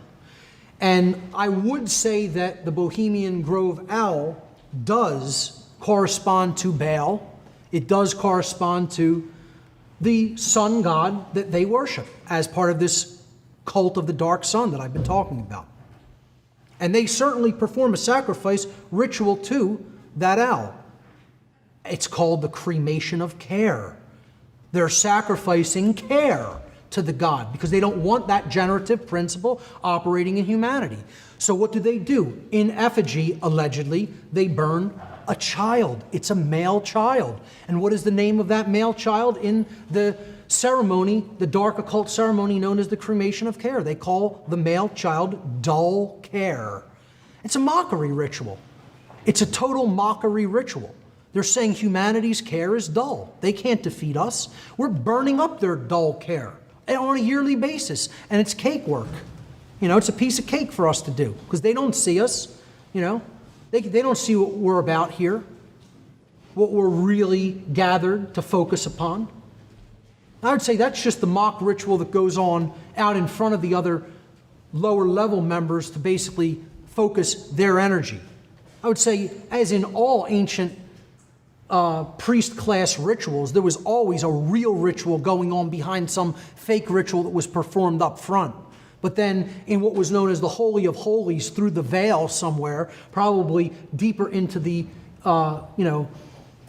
Californian groves there's probably a real sacrifice ritual that takes place where they're channeling all of that energy that, you know, is being focused on this proxy ritual and, you know, using it for their benefit in the real ritual. The cremation of care, I mean, it's right out in people's face. More so, it's out in our face in architectural ways, where in the city where I'm from, on the left there is Commerce Square, one of the banking centers of Philadelphia. So clearly, two owls standing side by side with their wings down at their side. You know, I don't know how anybody can deny that those buildings are built deliberately to look like owls. What other building do you see with diamonds at the tops looking like ears anywhere in the world? You know, but don't worry about it. The bankers, they have nothing to do with the dark occult. You know, they have no religion. It's all just secular humanism all the way, and they're trying to fight those bubbles that come up constantly. They want to make it work for us. Have our interest at heart. This is the Frost Bank building. Again, seems like the financial, quote-unquote, elitist trash really like the owl symbolism in their buildings.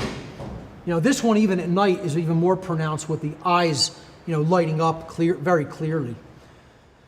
This is the Capitol building. And this is from, again, Google Earth. And if you just outline the street system directly around the Capitol building, it is an owl with its arms outstretched, perched on top with its tail coming down from the legs. If you extended this image below, if you look at it on Google Maps, it's a 13-street pyramid. It's a 13-level pyramid, just like the pyramid on the back of the dollar bill. 13 levels with the owl perched on top of it, surrounding in its belly, symbolically, the Capitol building. Again, the dark occult surrounding the place where, you know, supposedly the betters of our society are convening to basically direct the rest of our lives, you know. And there are people who will debate this and they'll insist, oh, this is just some kind of coincidence. Yeah, it's a strange symbol of a huge crested owl with huge ears and wings outstretched, sitting on top of a pyramid over the Capitol building of the United States. Very coincidental. Actually, here is the image from pulled back some. You could see the Capitol building there. You could see the symbol of the owl with the ears and the tail, and its wings are outstretched. And then this is the 13-level pyramid that it sits atop right there.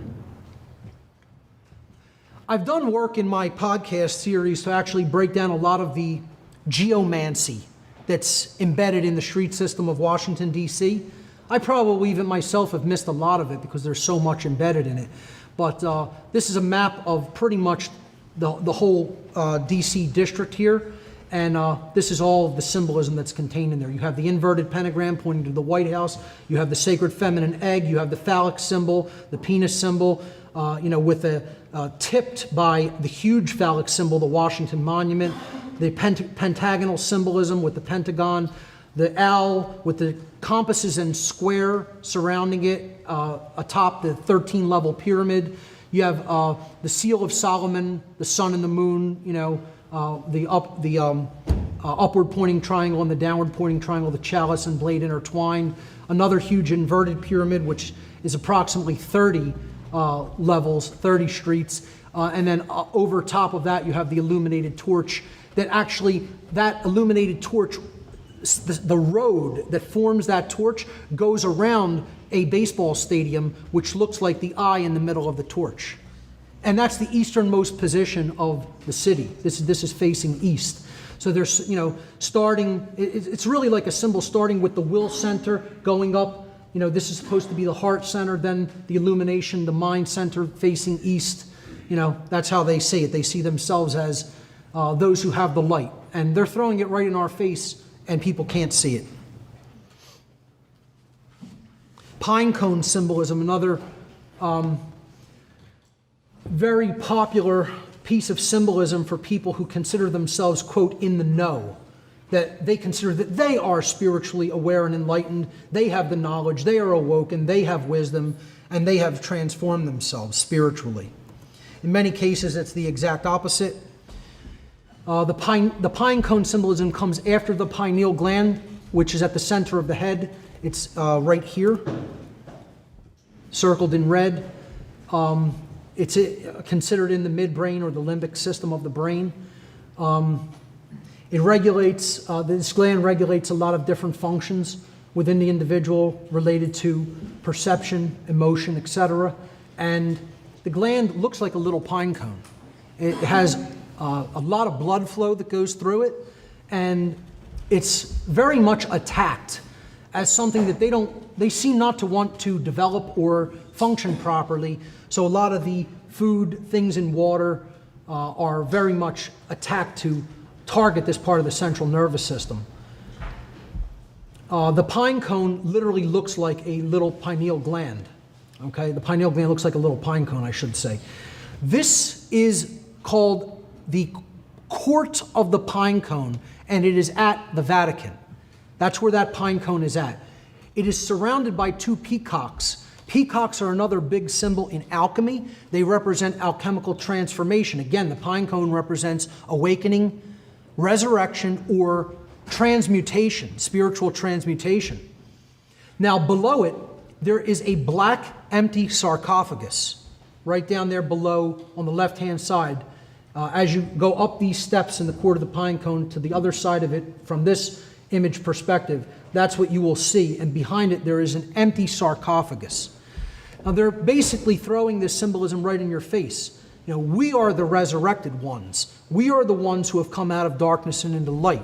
We have the knowledge. We understand how the awakening process works. We understand how this activity of the brain that people don't even understand and whose functions are essentially shut down due to the horrible nutrition and all kinds of pollutants in their food and water. We know how that works, and we have done that transformation to ourselves, but that's not for you. We're going to sequester that and keep it to ourselves and keep it here. And they never mention this. You'll never hear about this by the Vatican. But just go on Google Images and you'll see tons of images of it. Type Court of the Pine Cone. You have a lot of tourist images that just take pictures of it. Of course, here you see the Pope in his astrotheological regalia here, holding the cross, but at the base of it is the pine cone right there in his hand. I circle it right there. In symbolic iconography throughout the ancient world, the pine cone is revered. It's always a symbol of the transformation of a god. Often the god is giving that spiritual essence or knowledge to humanity. Here you see it in the Akkadian tradition of one of their gods, a clearly non-human looking entity. Here it is in the Babylonian tradition. Oh, I'm sorry. Let me go back one. Here it is in Egyptian symbology in a caduceus form. And of course, it was the hairstyle of the Buddha, who was considered a symbol, a very symbol of resurrection and awakening. And you see in many different Buddhic images the hairstyle that he is wearing reflective of the pine cone. Let's look at the symbolism of the fasces. Fasces is an ancient Roman symbol that was an axe, and it was bound up and surrounded by a bundle of rods. This represented total control, centralized authority. The Roman Empire was represented by the axe, and then its satellite states were considered the rods, all held together by the authority of Rome, the bundle of staffs. It represented total control, total domination, strength, combined power, and authority. I see this as a highly negative symbol, a symbol of oppression. So then the question is, what is it doing in so much government symbolism? What's it doing in secret society or fraternal order symbolism? On the back of the U.S. dime, on state seals, in the Senate chambers of the United States government itself, where the Speaker of the House sits. At the Lincoln Memorial, Lincoln, on the sides of his, quote, throne as the king enshrined in that temple, is holding two fasces in his hands. It's on German postage stamp as a symbol of fascism on the left-hand side there. They're basically outright telling you who they are. They're telling you what their agenda is wordlessly. Never in words, always wordlessly. And the rationale here in their religious notion goes something like this. If we tell them in any language, regardless of how obscure the language is, even if they don't understand the language, somehow that gives us carte blanche license to do what we want, because their refusal to say no is tacit approval, is silent, tacit approval. And they look at it like they're not karmically responsible if they say, hey, I'm going to punch you in the face, but I'm going to draw a really obscure figure of me punching you in the face, such that you'll look at it and not really know it's me punching you in the face. I can hand that to you, and then tomorrow I could punch you really hard in the face, and somehow I'm not karmically responsible for that action because I told you I was going to do it and you didn't say no. That's how their twisted, warped logic works. Yet that's their belief system. Once again, I'm not saying you have to think that it really works like that, because I don't think it really works like that either. I'm just telling you that's how they think it does. That's their religious belief. People act on their religious belief. They think if we tell you something and then you don't say no, regardless of whether we told you in an obscure language, we have the right to do it because you didn't say no. So that's their religion. And it's all illegitimate. I'm not telling you that's legitimate. I'm not saying it really does excuse their karmic consequence. I'm saying that's what they believe. And they're willing to act upon it. Let's look at some checkerboard floor symbolism. The symbol of the checkered floor in the Freemasonic tradition, again, represented ignorance, unconsciousness, earthbound identification, immorality, and ultimately slavery, if we stay there. Well, let's see how this symbolism is used. Again, I would suggest this symbolism is always used dark occultically.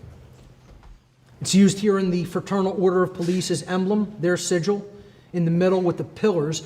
And I see this as a very negative arrangement of those pillars, because in the Masonic tradition, the true arrangement of those pillars would be in an upright position with the pillar of unity raised above the pillars of duality.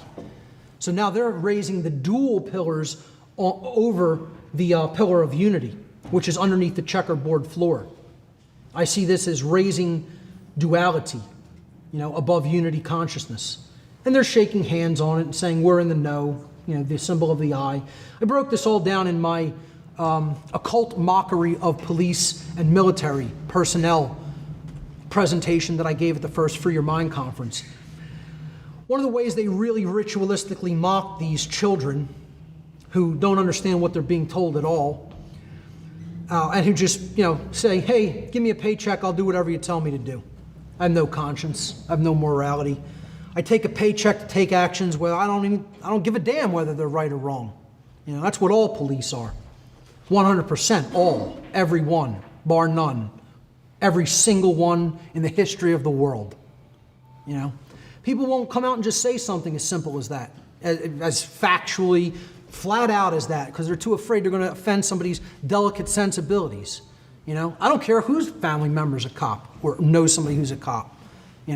Every single one of them are involved in something that's immoral. Because if you take a paycheck to perform an action and you're not concerned whether that action is right or wrong, whether you actually have a right to take it, but you do it because you say it's your job, that's the definition of immorality. And what they do with idiots like this is they wrap the checkerboard floor around their head, because they're wordlessly telling them, you are a know-nothing.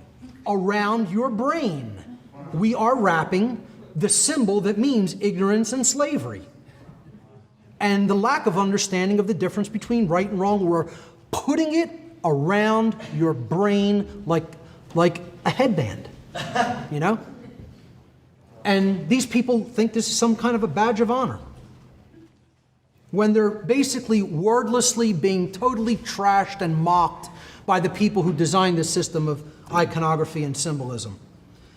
Just as a brief aside here to the checkerboard floor symbolism, the people who think that there's no connection between police, between, occult orders and fraternal orders like Freemasonry, and control systems like police of all places, all geographic regions and states. It's everywhere. And this is just a tiny, tiny little sample. We can go on, we could have 20 of these screens and you still wouldn't have all the Masonically affiliated police lodges and orders. And, I see this as nothing but dark masonry. How many of these lodges are teaching police morality? How many of these lodges do you think are actually trying to teach these police any kind of a system of... First of all, if you taught a police true morality, they wouldn't be a cop anymore. Nobody who's in a state of true morality could do that job, period. Nobody ever has. Ever. I don't care who it offends. I've almost gotten in fights with some of my friends for saying that. Can't be done.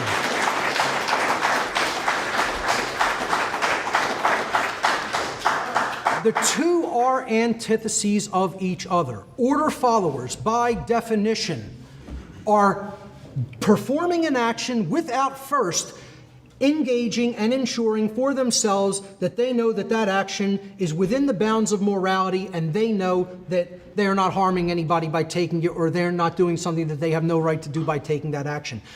By definition, an order follower simply follows the order, or they wouldn't be an order follower. So by definition, an order follower cannot be a moral being. Period. Cannot. It's like saying, I can melt this ice cube and still have an ice cube. No, you can't. That's not the definition of it.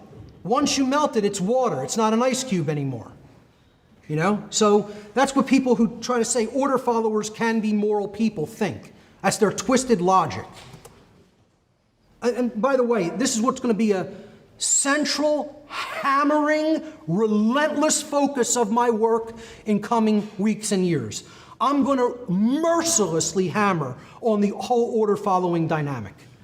Okay? I mean, you're not going to hear the end of this.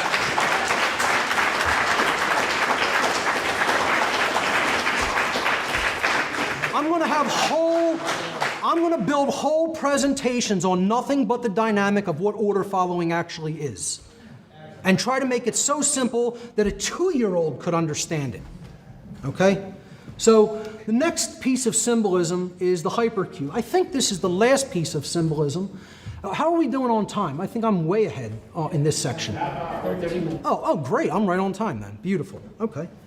So right now it's 4:30? Yes. Perfect. Okay, the hypercube is depicted here by this really cool animation. I finally found a really good animation of the hypercube that explains the concept of the cube inside the cube moving endlessly through itself. Thus, in dark occultism in particular, the hypercube represents an eternal prison. It's a very, very concealed and high-level symbol in dark occultism. Many times this will not ever be shown or talked about with a lower level initiate in the occult. All right, so we're talking about high-level dark occult symbolism now. The hypercube's meanings or interpretation are total control, total domination, entrapment, lockdown, no escape, permanent imprisonment, I really should have wrote on here, and permanent slavery. No way out. The mind is taken. The soul is taken. It's gone. Okay? And it's in the trap. All right? So I hope people can really understand how this is a perfect symbol of that, because it's like the earthly contained within the earthly, the symbol of the cube or the square, and it's full four-dimensional perspective. That's what the hypercube is. They call this the extruded cube. It's a cube rotated into all other dimensions so that it becomes what is considered a 4D object. You actually have many cubes there rotating amongst each other, okay?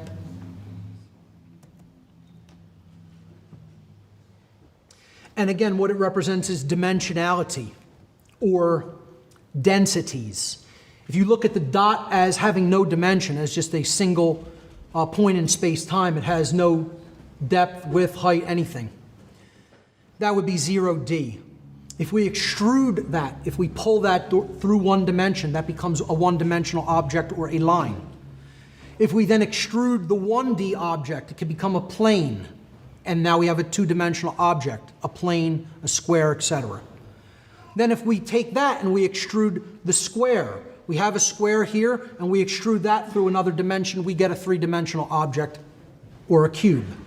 Now, what if we were to take the cube and extrude it and pull it through another dimension of space, which is very difficult for our three-dimensional brains to even extrapolate?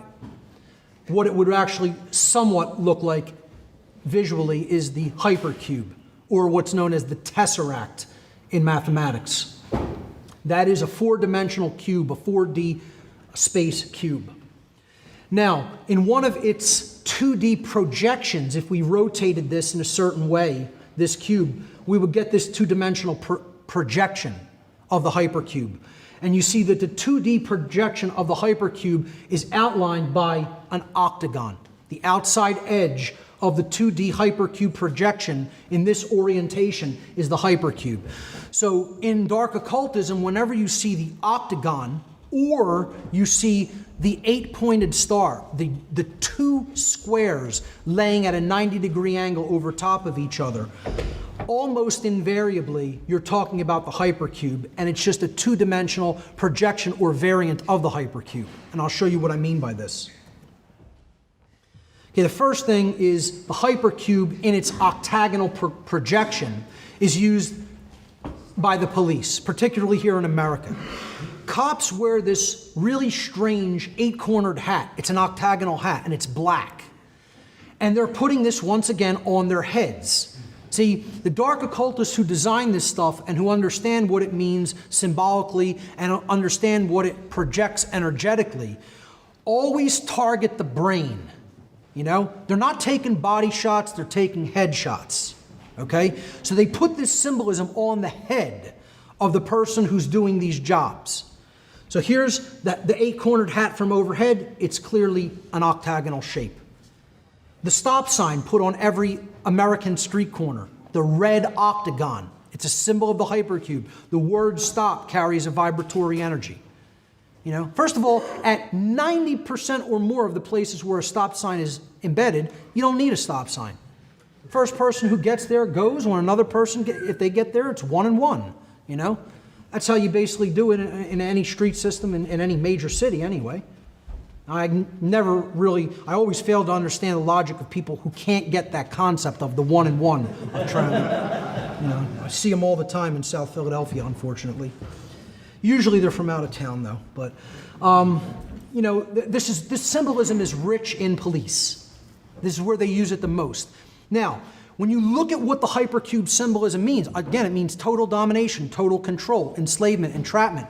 We're not talking about these people being in control or in charge. We're talking about them being in the prison, being in the trap.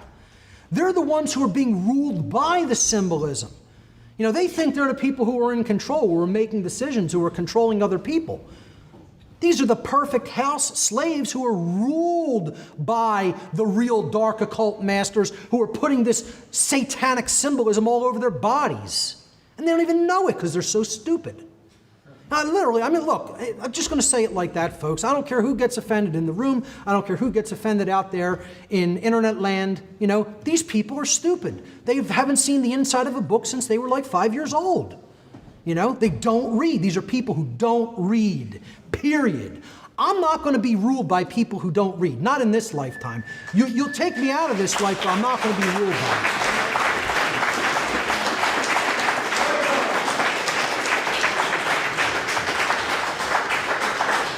And, you know, secondly, even if they did have some book knowledge, there's still no common sense there. It may be all intellect. Doesn't make a difference. If it's not balanced by heart knowledge, it's not real intelligence. If it's not balanced by the knowledge of common sense of the difference between right and wrong behavior, it's not real intelligence. It's only intellect, which, you know, that will get you destruction every time when it's not balanced with the sacred feminine. So, you know, here's the Sussex Police emblem. 1 square, 2 squares. Again, that's another projection of the octagon or the hypercube, because look at the enclosed space. The enclosed space is the octagon. Okay? So 2 squares overlapping each other, always in occult symbolism, means total control. We control it all, including the mind. There's no escape. Okay? The hypercube is the enclosed space. And where is it? On the head, once again. As the badge on the third, you know, the third eye location, or actually above that, on the crown. And, you know, let's combine that with the checkerboard floor of the house, why don't we? You know, we have a nice 1-2 punch there to mock our house slave. You know, and these people don't even care about themselves enough to know that they're house slaves. Hey, half the time you can't offend somebody with that phrase because they're so stupid they don't even understand the historical connotation of what a house slave meant. That's really sad. That you can't look them in the face, call them a house slave, and have them get offended. They're not intelligent enough to be offended by that phrase. You know, that's about as sad as it gets. I know I'm hitting it a little bit hard with the harshness, but, you know, hey, I'm going to call it like it really is. So, you know, here's some more hypercube symbolism on the so-called Medal of Valor. You know, you have so much valor for following orders. There it is, the double square with the inverted pentagram, with the goddess in the middle of the inverted pentagram. And in a moment, I'm going to show you the goddess in the middle of the octagon and the double square. Right here. Not too far from here. You know, Special Forces Army. Oh, I'm sorry. The very badge itself was surrounded by the octagonal shape. Oh, and then we have don't forget the trapezoid around it, which represents the truncated pyramid without the light. You know, could it get any more satanic? I don't know, you know. I was a priest in the Church of Satan, and I'm telling you, that's more satanic than any emblem I ever wore. You know?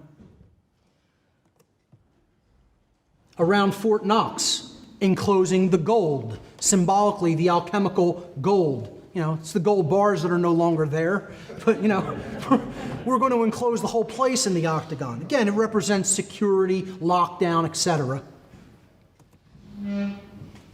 The octagon is the fighting ring of, you know, extreme fighting, where, you know, the maximum damage to the human brain happens. Hey, you know, say what you will about the martial arts, full contact stuff that can actually have damage to the brain, I feel is like masculine posturing.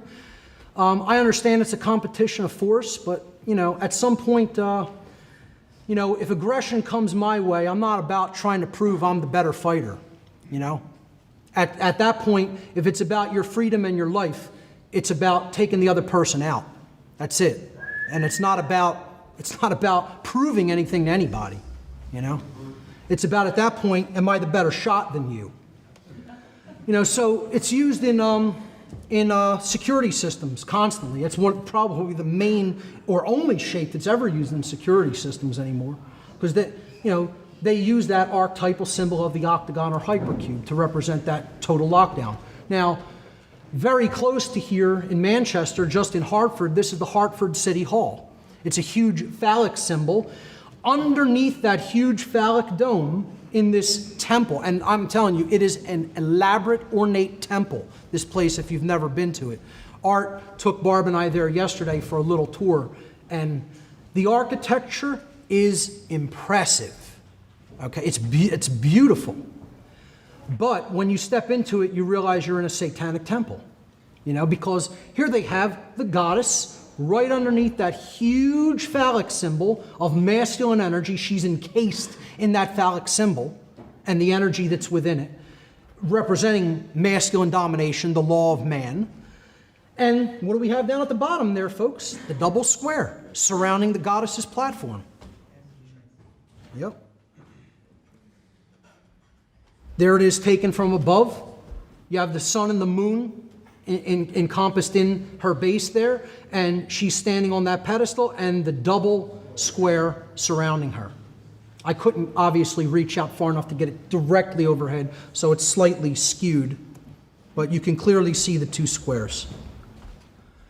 And then this is, if you go right to her feet and you point your camera up, you're looking at the dome. Look at the shape of the dome, the octagon, right above her head. I'll take it back so you can see that. There's the double square. Right above the goddess's head as you're standing at her feet in this temple that is the main, the main iconography from the outside is a huge phallic dome. Then that is the underneath side. That is the top of that phallic dome. She's standing right underneath it. And if you actually look up from the bottom at her feet, it's an octagon right above her head. So she's surrounded by the octagon bottom and top.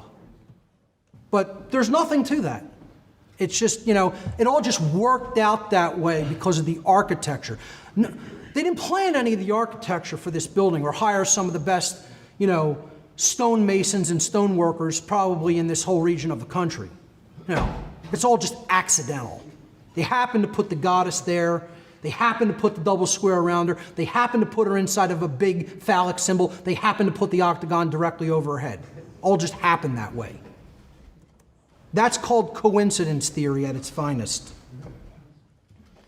But hey, there's some people, these people will come out and say, we're your owners, we accept the devil as our God, and we're going to kill you now.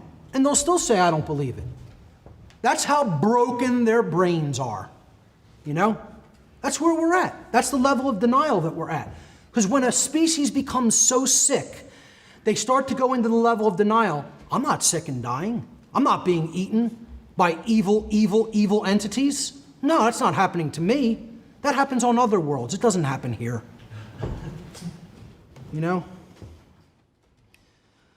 All right, I'm going to wrap up this section. How are we doing on time? 17 minutes left? All right, I'm going to start this section then. And what we get through, we get through. If not, I'll pick it up on the other side. I want to go through some of the symbolism of intelligence agencies, specifically one intelligence agency, which I'll get to in a moment. But I want to talk about the fact first that the modern intelligence apparatus in any given state or government is the highest level of the dark occult operating in that society. You want to know who the real dark occultists, the real sorcerers, the real dark wizards, the real dark workers are? Find the intelligence organizations within a given state, and you have the highest level dark occultists. All right? And because at some level, and I don't care how unpopular this makes me, I don't care how much people want to say, oh, it can't be so, I don't care how much you want to say what I'm about to say discredits my other work, eventually these agencies begin working with entities and consciousnesses that are not actually human. Okay, and that's controversial, and you could say whatever you want about that statement. But I'm telling you, you'll see it in these images. All right? So, the main intelligence agency whose symbolism I'm going to break down in this section, out of all the ones I could have chosen from, is this one right here, second from the left at the bottom, the National Reconnaissance Organization. The National Reconnaissance Office, the NRO. This is their seal, the National Reconnaissance Office. And you see it has the Earth, and it's, has an orbital line with a ball going around it representing ostensibly a satellite. But what I want to show people here is some of the symbolism that is so drastically, blatantly, undoubtedly, in your face, dark occult symbolism that I don't know after showing these images to somebody, if you could say, people who have sick, twisted religious belief systems aren't involved at some of the highest levels of intelligence agencies and government. I don't know what to tell anybody, Like I said, it's like at that point, wrap it up. That person doesn't want to know. They want to remain ignorant, and they want to think that the world is something that it is not, because they're more comfortable with a lie than they are with the truth. So let's look at who the NRO actually is. They're basically responsible for all of the reconnaissance satellites that go into orbit, spy satellites essentially. And they are the intelligence agency operating in the United States that has the least amount of employees working for them, yet the biggest budget in monies allocated to their budget, okay? Now, in this chart, okay, so the number of people working for the organization is the left-hand axis. It says total civilian and military personnel for the year 1996. And then this is the amount of money that was spent on that organization in that year, in that 1 year alone, $6 billion, over $6 billion for the NRO. Whereas they have less than 10,000 people working for them. All these other organizations have much more people working for them. Great, thank you. 15 minutes. So, it says here as a caveat, this note, the National Reconnaissance Office, NRO, directly funds a small number of personnel, but indirectly funds tens of thousands of contractor personnel. That means they're not listed on their official budget, but yet they fund private entities. They fund people in the private sector to do some of the analysis work that they perform. Most of the time, these are known as SAPs, or Special Access Projects. Look up the term. Okay? This is how they're keeping the things that they do completely unaccountable, according to the regular ways and means of Congress. They're keeping it out of that oversight by putting it into the private sector under SAP, Special Access Projects. That's why they're making this caveat, well, there's less than 1,000 probably official employees, but they do fund tens of thousands of contractor personnel in the private sector. All right, that's just the caveat I wanted to note there. I'm going to actually wrap it up right here on this slide, because on the other side of the dinner break, what I want to do is we'll break a little bit early, so we'll be back here at 6 o'clock for the wrap-up. I'm going to break down some of the National Reconnaissance Office dark occult symbolism, and then I'm going to give a case study in light occult symbolism and very powerful spiritual, positive occult symbolism in the breaking down of the major arcana of the tarot deck. So ladies and gentlemen, meet back here at 6 p.m. Thank you.